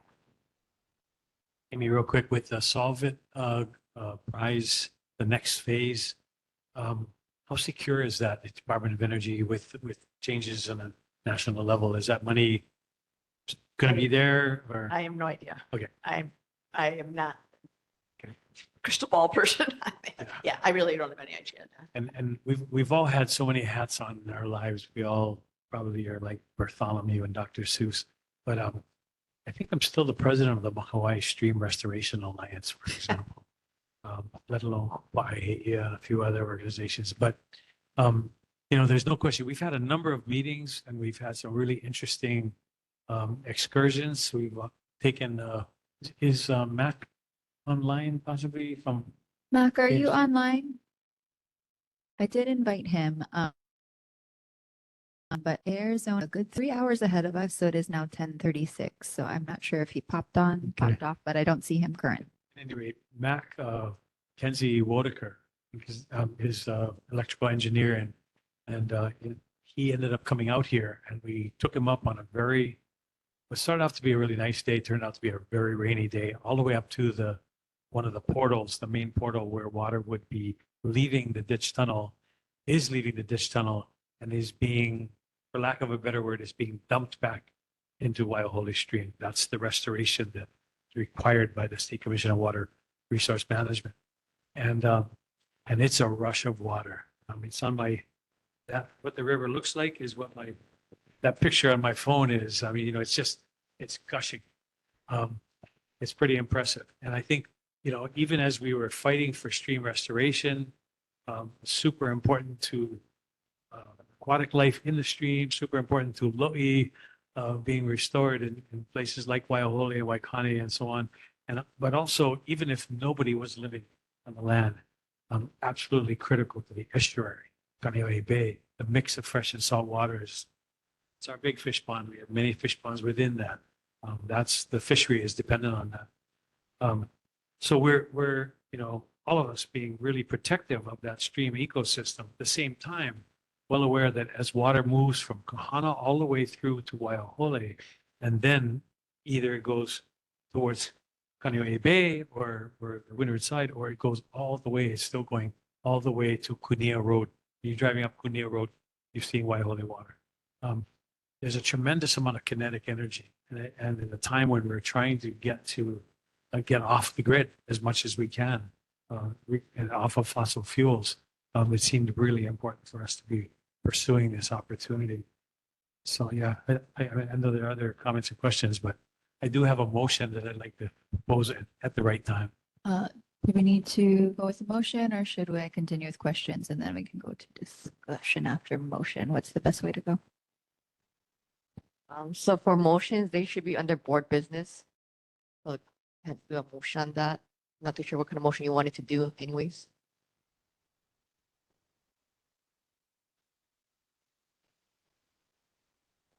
Let me take other questions. Yeah. So I'll take other questions first. Board members in the room, you have any other questions? Board members online, any other questions for Amy and or Uncle John? Seeing none. Community in the room? Ben, will you come up to the microphone, please? So Amy, a couple of years ago, when we were working on the windmills, when they were planning for it, the president of Kahalu'u community asked us, so what can they do about it? And I suggested that they go worldwide, find out who has the most and what kind of issues they have, what are their policies, because they've been doing them for years and years and years, right? You can't just rely on what America offers you. You got to rely on what the world out there has. And a lot of times what they have out there is way better than you can find anything in America. Yeah. And on top of that, their resources, their funding limited, so they're going to do their best that they can. They have better roads than us, and the way is hit the cars and everything, and the roads are still standing there. You got to marvel at how they planned and made their stuff. And a lot of times you have to look outside.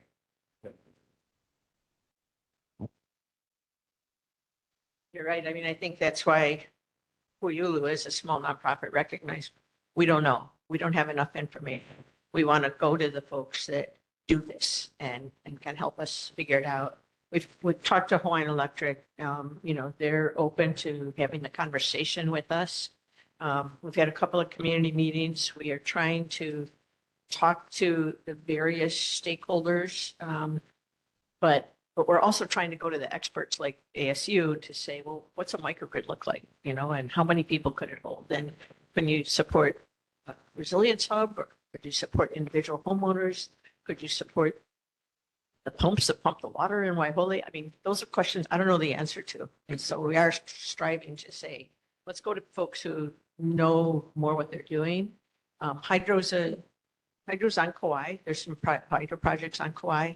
So locally, there's some knowledge. There's a couple of projects on the Big Island. There's nothing on Oahu that's hydro.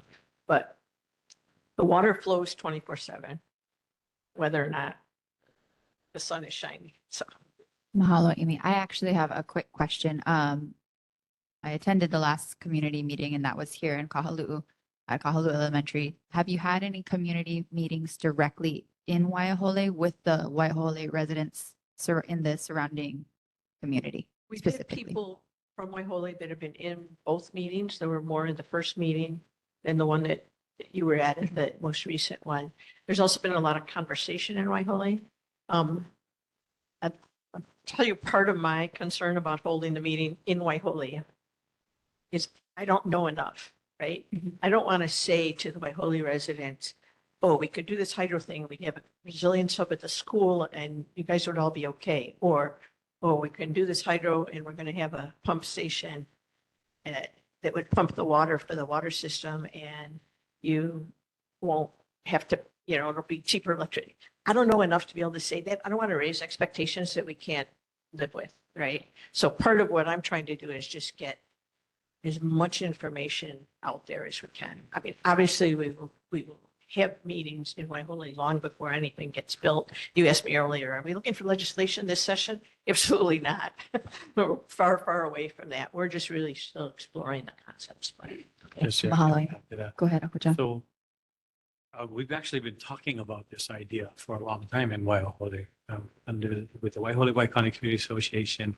Not all residents are members of WWCA, but we do all talk to each other. And so there was a Hui Waiola Water Committee that was formed because HHFDC, the primary landlord in Waiholi, is proposing moving the existing pumps that were at the same site where Oahu Sugar used to have pumps that pumped more water up into the tunnel so they could take more. Well, that's where the state's water system that supports both potable and irrigation water in Waiholi, that's where their pumps are. The electricity comes from Kahalu'u in the air, very subject to wind, bija falling on the lines and so on. So the steering committee and others of us formed Hui Waiola, a discussion about the water systems that are supplying water. And in the course of that discussion, got into talking about, well, what if the water for Waiholi irrigation and potable water came from the ditch and didn't involve pumps and we could, and then it evolved into talking about hydroelectricity. So those discussions go way back pre-COVID. And eventually, as the community came up against lease rent renegotiation, WWCA decided to focus on that, and the Hui Waiola kind of was separate. And so the discussions have continued.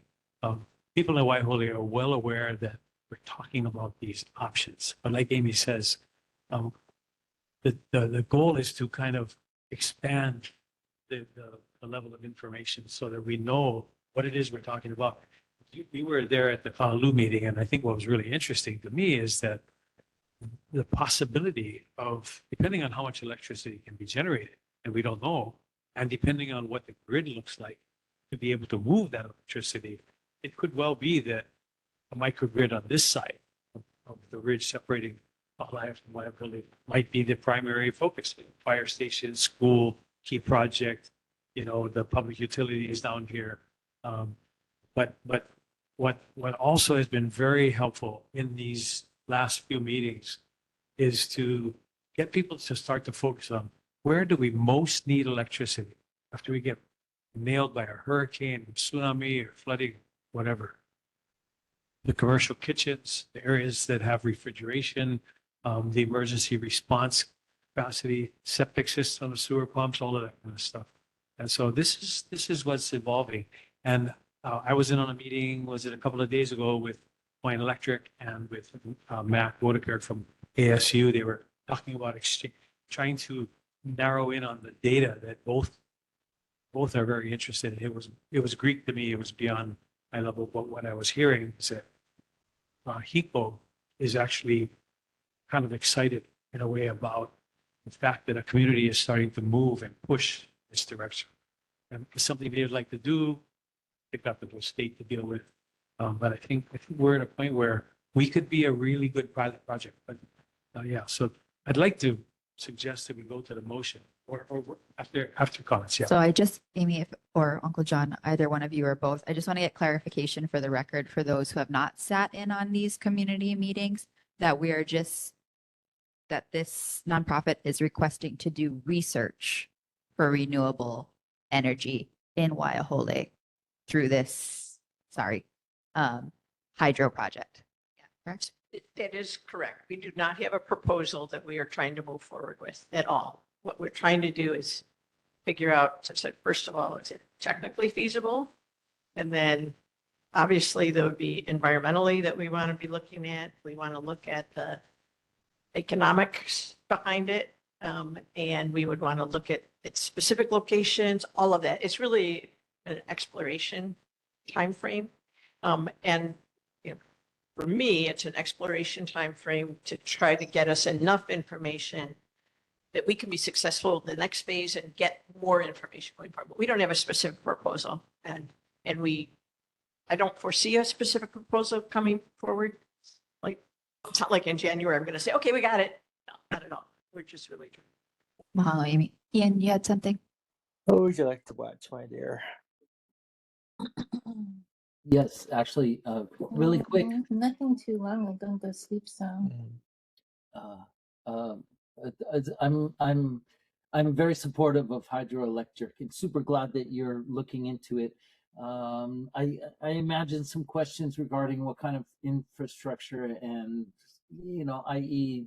aesthetic impacts and infrastructure development impacts there might be, that the public should know about or should be aware about, especially in light of things like the windmills and those unexpected impacts that happen there. I don't imagine hydroelectric would be similar to that, but even looking out at our new ocean energy experiment out there off of Canary Marine Base, it's a fair question to ask. Are we that far along when we're looking into this? So the question was, are we far along enough to be looking at the impacts of infrastructure, water rights, et cetera? Is that correct, Ian? Yeah, and the aesthetics of it. And the aesthetic. Which Yeah, I mentioned we're- way up in the mountains. Yeah. So we're far enough along to be able to identify where there might be potential. We're not far enough along to be able to say, oh, this either is or isn't an impact. And that's kind of what I got from G70 today was like, well, these are things we'd want to look at. Ecosystem, we'd want to look at cultural rights. We would want to look at all of those things. We're not far enough along to say there's definitely no impact.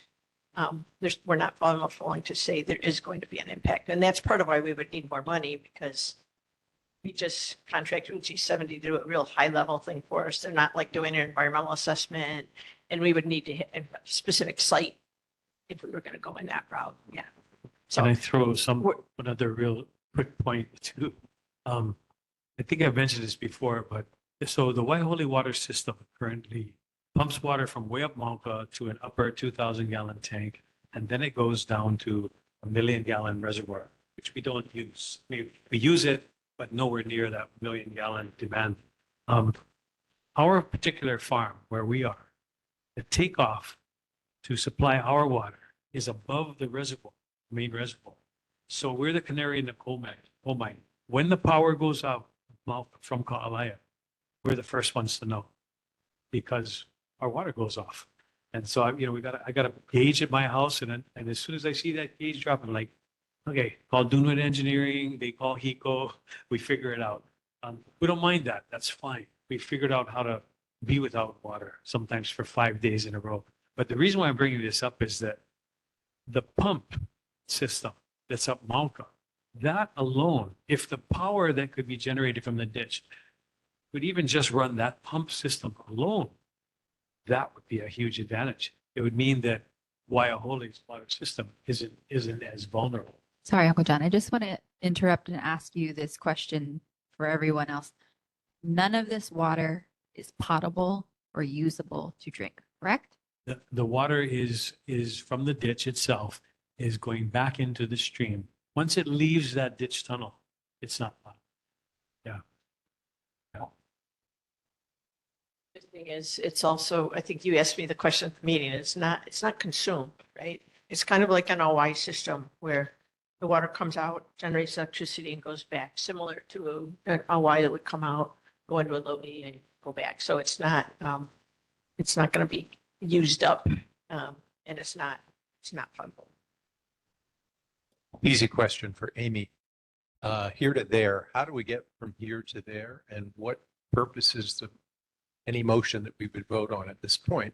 In other words, you don't know what it's going to cost. You have no idea exactly how it's going to work. Why are we giving? What Are we here? Yeah. What motion? What will it do? what we're trying to do, we as Huyulu and, you know, the group that have been talking about this, is what we're trying to do is position for that next phase of grant. And so the more information we have, which we're gathering, and all of the folks we contracted with, I'm like, we need your report by Friday because the grant has to be, the application has to be written. So that's part of it. We also, you know, community support for the concepts is helpful.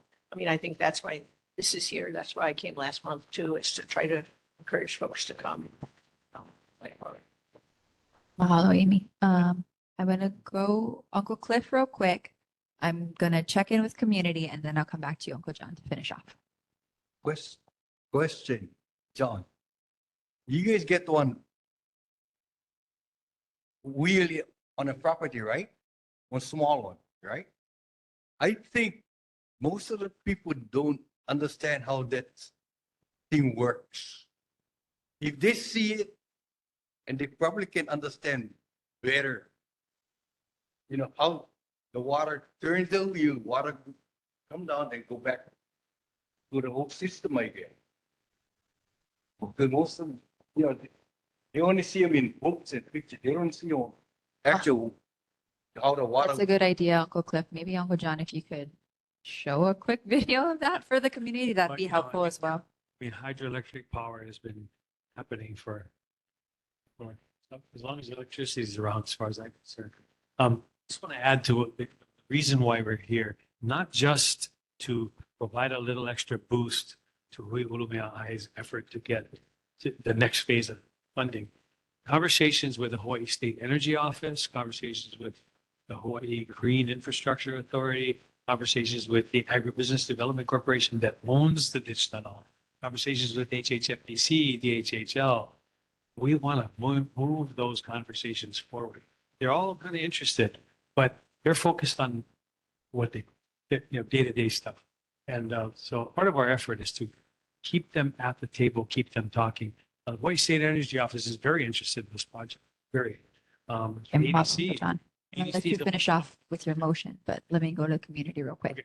Community in the room, you have any questions or input?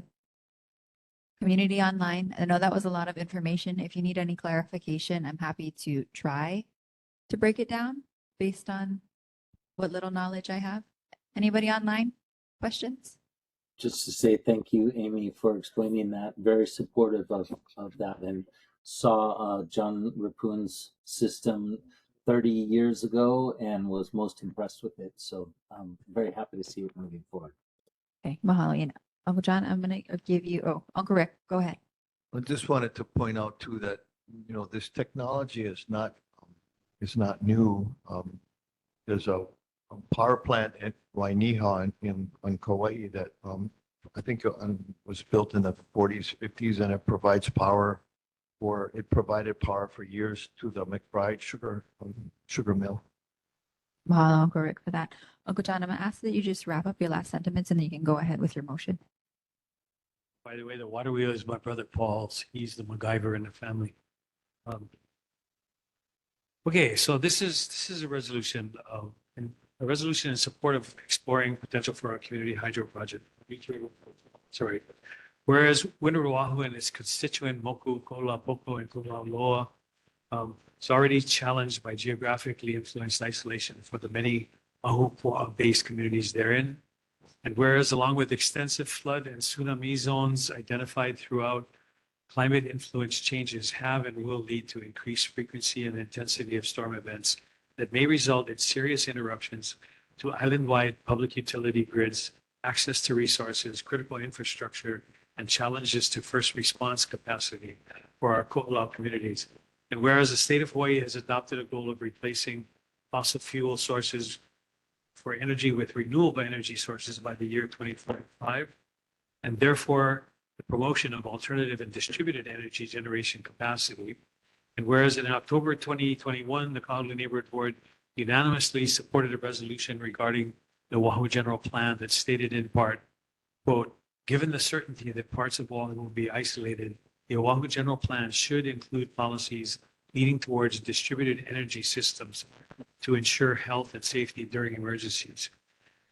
Whereas Huiulume'ai for the cultivation of community self-reliance, founded in the early 80s as a 501c3 nonprofit organization in Windward, Oahu, is partnering with Shake Energy Collaborative and the Arizona State University LEAP program and others to explore options for creating hydroelectricity using a run-of-the-river model, where some water is diverted from the Waihole ditch tunnel system to flow through a turbine for electricity, then the water is returned to the stream. And whereas electricity generated through this process could potentially connect to the Hawaiian Electric power grid during blue sky days to reduce reliance on fossil fuels, consistent with the state's transition to 100% clean energy goals. And whereas electricity generated through this process could also be designed to connect to microgrid during gray sky situations during and after storms to power key facilities to increase community resilience. And therefore be it resolved that the Kahalu'u Neighborhood Board number 29 encourages further exploration of hydroelectricity potential designed with microgrids, including utilizing local, such as the Waihole Ditch Tunnel, provided that long-standing environmental protections are in place that continue to support traditional and customary farming and mariculture food production practices, along with protection of stream, riparian, and estuarine ecosystems that are the signature of the Kaneohe Bay area. Okay. I just want to go to NCO real quick because the resolution itself is not on our agenda. And although the presentation and the topic are, the resolution itself is not on the agenda. Are we able to move forward with passing a resolution or voting on a resolution? So since the item is not listed on the board business, if you do decide to do a voting on it, and if anyone complains, then the voting would have to happen again in the next meeting. So it's your choice if you want to use the time to do the voting or save it for the next agenda. The only problem is we are, I think, 8 people right now, so it virtually has to be unanimous. So the advantage for you to bring it up at a later board meeting is to have more votes. I'm in favor of it, but there's a risk. The other advantage is that as this solvent grant is applied for by the end of the week, end of the month, one more feather in the cap doesn't hurt. I'm a little astounded that you can't make a resolution on an item that's on the agenda. Yeah. If board members take issue with it in the next meeting, we will just re-agendize it at that moment and we can re-vote on it again. But in the meantime, pending on votes, the resolution will stand as is for moving forward with the grant. So do a roll call vote. Okay, we're gonna do a roll call vote. Oh, Kalamai? Oh, I guess we're in discussion actually right now. Any discussion for board members, Kalamai community? After we put a resolution through, the discussion is actually only for board members. I will take very quick comments. I will take very, very quick comments, a minute or less from community. So I see Melody Aduha that you're on there. Please make it a minute. Okay, thank you very much, Chair. I'd like to say, as a co-chair of the Environmental Caucus of the Democratic Party, one of the bills that we've been fighting against is with regards to firm energy. In the ledge, they want to say that firm energy is something that, as Amy had mentioned, not subject to sun or not subject to wind. And this is firm energy. Hydro is firm energy, as she had mentioned. And so if that could be placed in the resolution as a friendly amendment, I'd really appreciate it. There's other firm energies that the ledge is trying to push forward, and it's bad for the environment, such as biomass and incineration, waste to energy, and geothermal. But hydro is not one of those. It's one of those firm energies that's beneficial for the environment and for the people and for the community. So I just want to say, if I could offer a friendly amendment so that the word firm energy is also in the resolution. Thank you. Kalamai Melody, that was a lot of information. If you could just sum that up for me one more time on the firm energy, I would appreciate that personally. I'm not sure about the rest of my board members. One more time, firm energy. Sure. Okay, sure, of course. Firm energy is something that's controlled. Unlike sun and solar and wind, you have no real control of that. And so the ledge is pushing for firm energy, and their methodology is incineration or waste to energy, which is very bad for the environment. But in this case, we do have firm energy, and it is not bad for the environment with all of the precautions being taken. So I'm just saying for this resolution, if the word firm can be inserted so that it can move forward as a positive type of renewable energy that is not detrimental to the environment. Okay, thank you for Does clarifying that. That Does clarifies that it, work? yes. That Thank clarifies you. it for me. If I have a board member that wants to add that friendly amendment, we can. We are still in discussion, board. Go ahead, Uncle John. Just a point of order. Thanks, Melody, for your input. However, we have a motion. It was seconded. Discussion is limited to the board members. At the call for the question. Yeah, thank you. I was actually, if I may, I couldn't find the raise button, the raise hand earlier during discussion. So I'm sorry for my untimely comment. No, you're fine, Melody. It's actually not that. It's just that the neighborhood commission, once we are in motion for a resolution, the discussion itself is actually only for board members to amend said resolution. But I was just taking community input just for our own, just to be fair to community. I really appreciate that. Thank you very Okay. much. Mahalo. Uncle Ken? Yeah, we have future support resolutions that'll be made. We can mention it at some point in the future. Okay, mahalo, Uncle Ken. Is that satisfactory to you, Melody? Yes, that's Okay. fine. That's fine. Great. Thank you. Okay, great. Mahalo. Ian, go ahead. Is it something that, because now we're aware of it, one of the board members can ask to add that kind of terminology, or is that not? Theoretically, yes, but I think the recommendation here is to add that verbiage in once we're in motion more with the research, I believe is what this discussion is saying. Great. Yeah. Okay, so I'm gonna call for the question. Anybody else have anything else to say? All right. I'm gonna do a roll call vote for those in favor. I'm gonna pass it to NCO. Bender? Ige? Aye. Jardine? Kahalu'u? Levasseur? Aye. Lou? Arthur?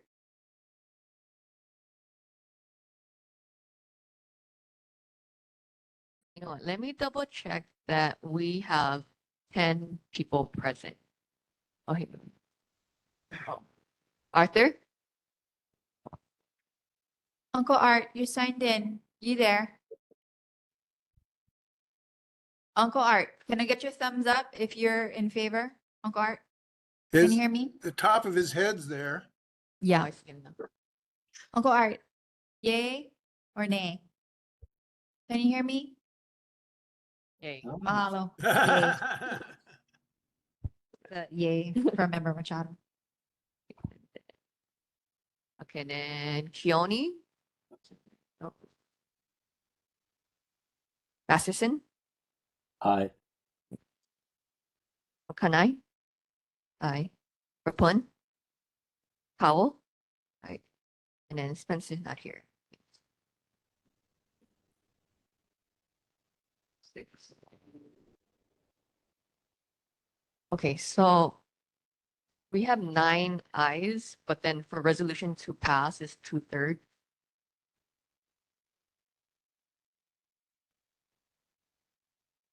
We hit quorum, but then it's like you need 2/3 of the vote.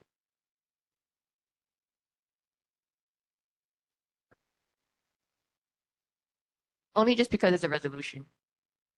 Is that a new rule?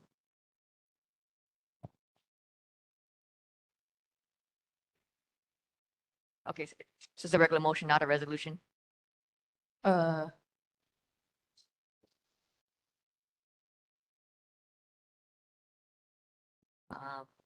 I'm just gonna give NCO a minute to just sidebar. Okay. Well, what about this then? How would you guys be okay with me passing it for now and I come back? Or you want me to just Gonna pass pick it up? as a motion and come back as a resolution. Is that what we're saying? Is this a new rule? The charter, is this a new rule? Correct. Right. Right. So is this a new rule? But this is how we've been doing it, at least since I've been on. That one's for sure. Yeah, I agree. Okay. Okay. So, However you see fit to pass it, because we're in agreement. Agreed? Agreed? okay, we'll pass it and then I'll look if anything comes up. Okay. Okay, Yeah, we'll and then just we pass can it as amend for now. if necessary, but we'll pass as is. Okay. Yeah.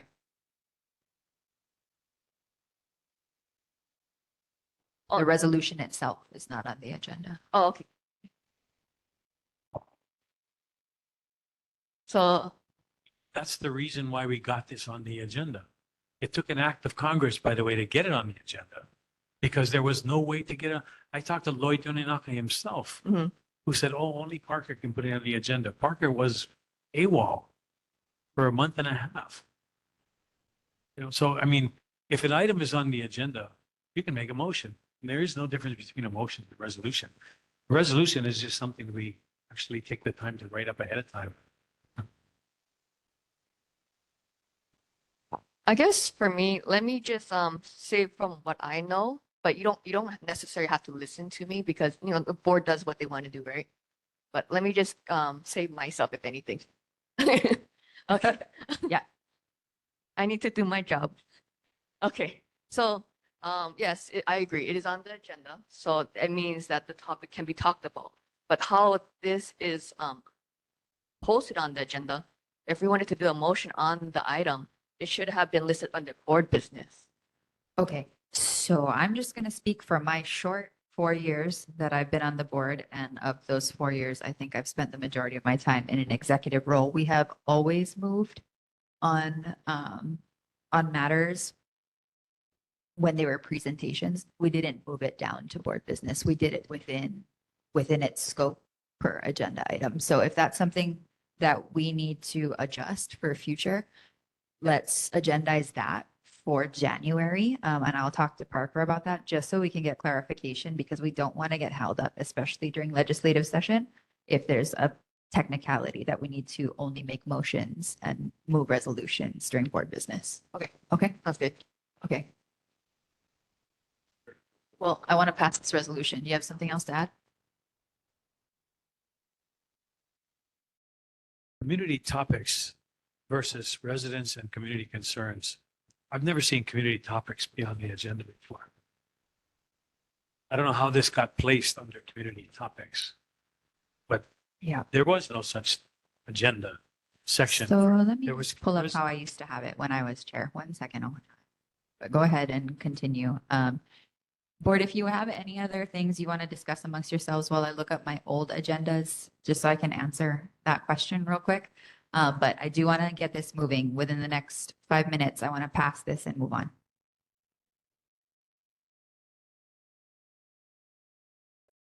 Oh, did I pass it? Did we have it? Oh, we passed it. Great.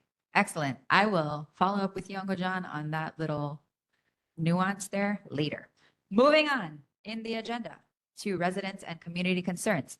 Board members, I just want to remind you, in case you forgot, during my brief stint as vice chair instead of chair, this is not your time to talk. This is our community's time to talk. So, community in the room, please go ahead. Aloha, everybody. Again, my name is Joe Watt. I'm here with Key Project. I just wanted to reach out to let you folks know that on December 10th, there's going to be a Ko'ola Resilience Hub Network Symposium. It's going to be held at Windward Community College from 9 a.m. to 3 p.m. Castle Foundation has been working with Vibrant Hawaii, which has been extremely successful in organizing community groups on Hawaii Island to support each other and empower community members to do that in emergency situations and not emergency situations. So they're coming over to talk story with folks like us, some folks up Po'olauloa, some people a little bit further down the coast towards Waimanalo. In particular, if you folks have any so first off, if you guys would like to come, I can share the link with you guys. I don't know, I can't read it because my phone made the link a link, and so sorry about that.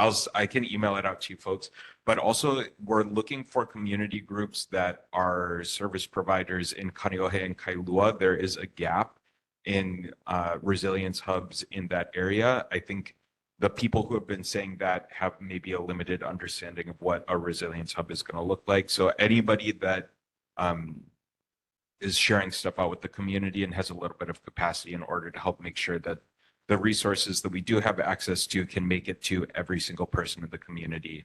I think that's who we would like to be there. That is an open meeting for community members that are looking to invest in community resilience with time.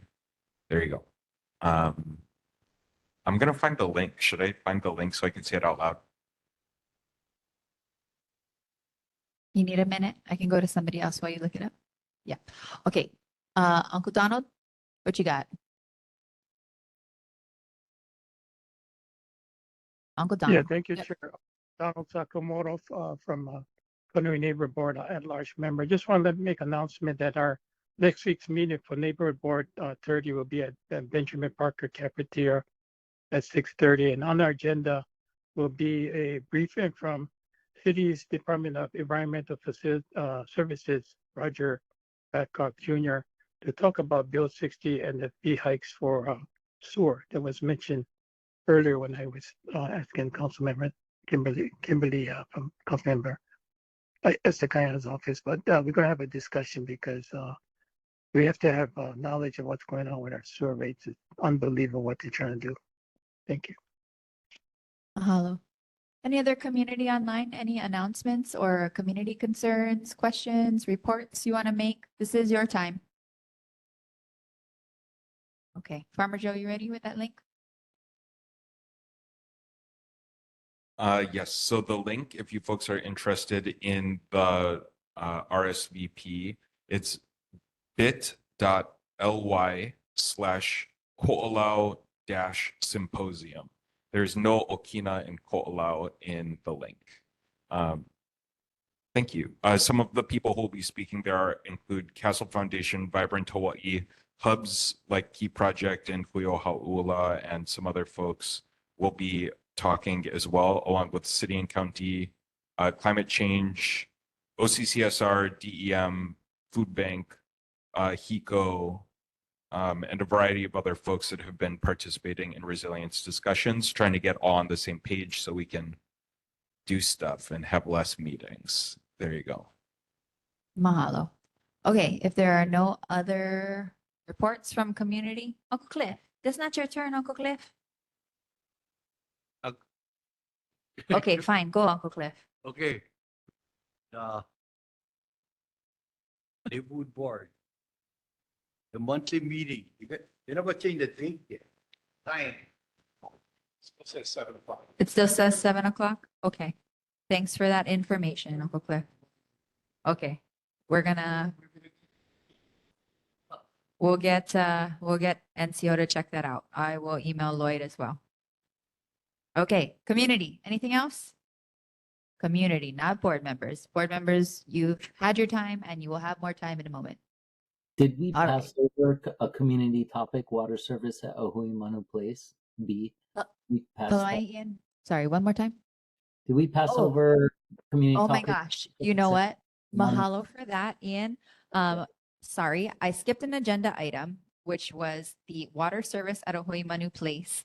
That was supposed to be a presentation, but Maka is unavailable until January.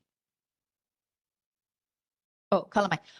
The presenter asked that we postpone that presentation to January. So we will postpone that to January. I will request that Chair put that on the January agenda. Mahalo for that, Ian. Thank you, Chair. Uncle John. Uncle John, I'm going to call you out of order pretty soon. And Also, to answer your nuanced question there, it has been community topics, at least since I've been on neighborhood board for the last 4 years. I just checked the past agendas. That's just the name of that space for number 5. So what you guys had before. So we will clarify that with NCO, and because that's how we've been moving, is through things that occur in community topics, which is typically why we are, and allotting so much time for those presentations under that section 5. But we will get clarification on that. Okay. All right. We are done with agenda item number 6. We're going to number 7, board business. We have sub-district 6 vacancy flyer. We've had these 2 vacancies open on our neighborhood board for a time. I did request if we were able to post up a flyer in that area, possibly somewhere near the Times Supermarket complex, just because that's where we would be looking for representatives from that area. Did we get like permission for that yet? Or So I took it as the board was going to vote that they wanted to pass the revised flyer. And then, yeah, you guys can post it wherever. okay. Am I allowed to make a motion as the chair? I can't remember. Am I allowed to move as the chair? Or do I need someone to? Okay. Do I have a motion to produce this revised flyer into the community so that we can find? Okay. We're in discussion now. Board members in the room and online. Any discussion regarding this flyer so we can get a full board? The 2 vacancies for sub-district 6. That's coming up. The next elections. Is that what you're gonna? Yeah. So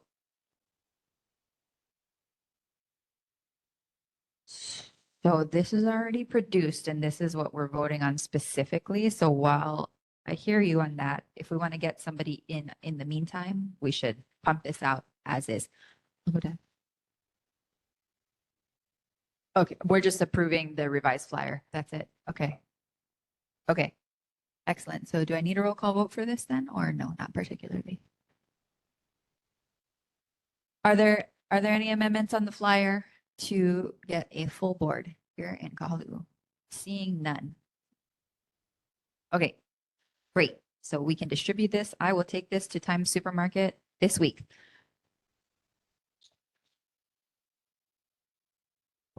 Now that we've approved this, let's be sure to send it to any homeowners associations, community associations that exist within that area. Mahalo, Uncle John. I will make a note of that and discuss with chair and email to the various associations. Let's move on to the approval of the Wednesday, October 9th, 2024 regular.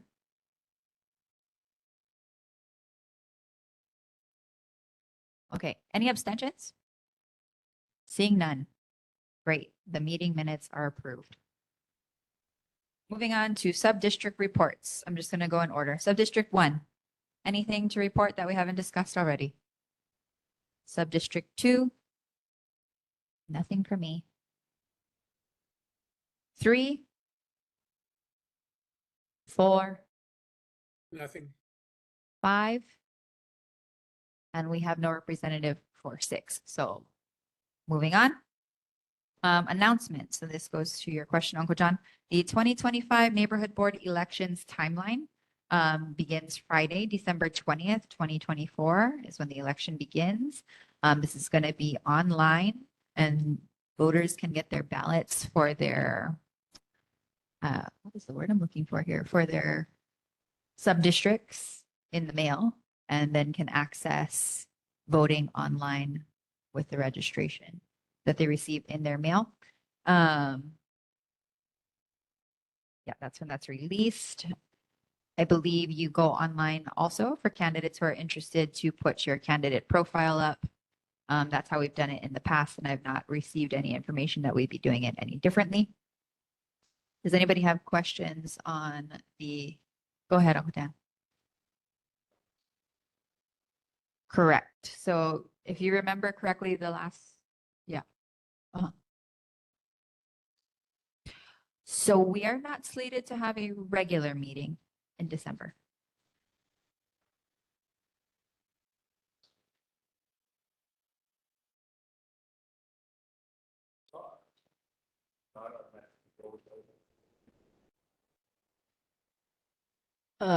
No, so we're still in our term. We are currently, and every other board member for the other neighborhood boards are still in our term, and we hold our office until June. So this is just when they open up the voting. Is that the question, Uncle Dan?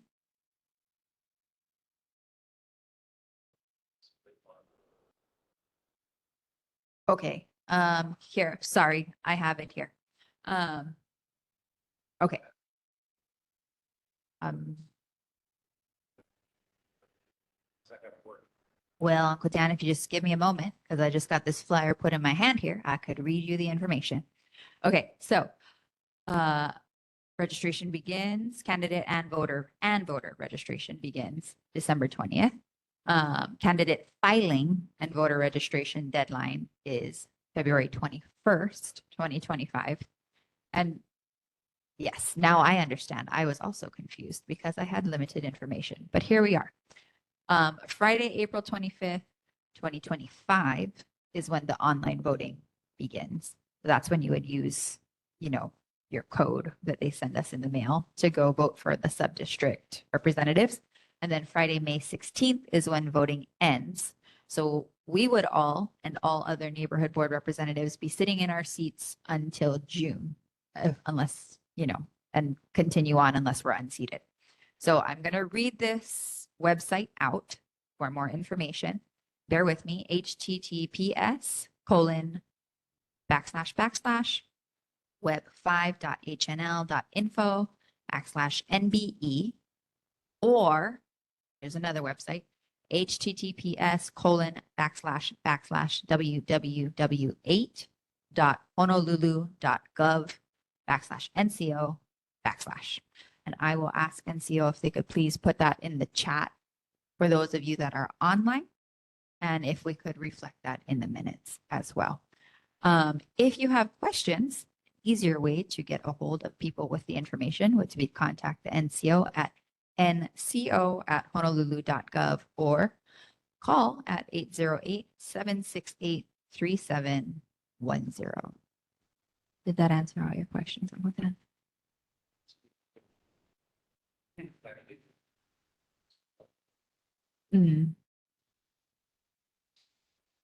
So we are slated for recess in December. However, we were recently approached to have a special meeting that will be up to chair.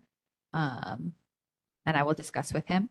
So if we have a special meeting that we were approached by the other neighborhood boards to collaborate on, I will ask that we can slate your concern as well.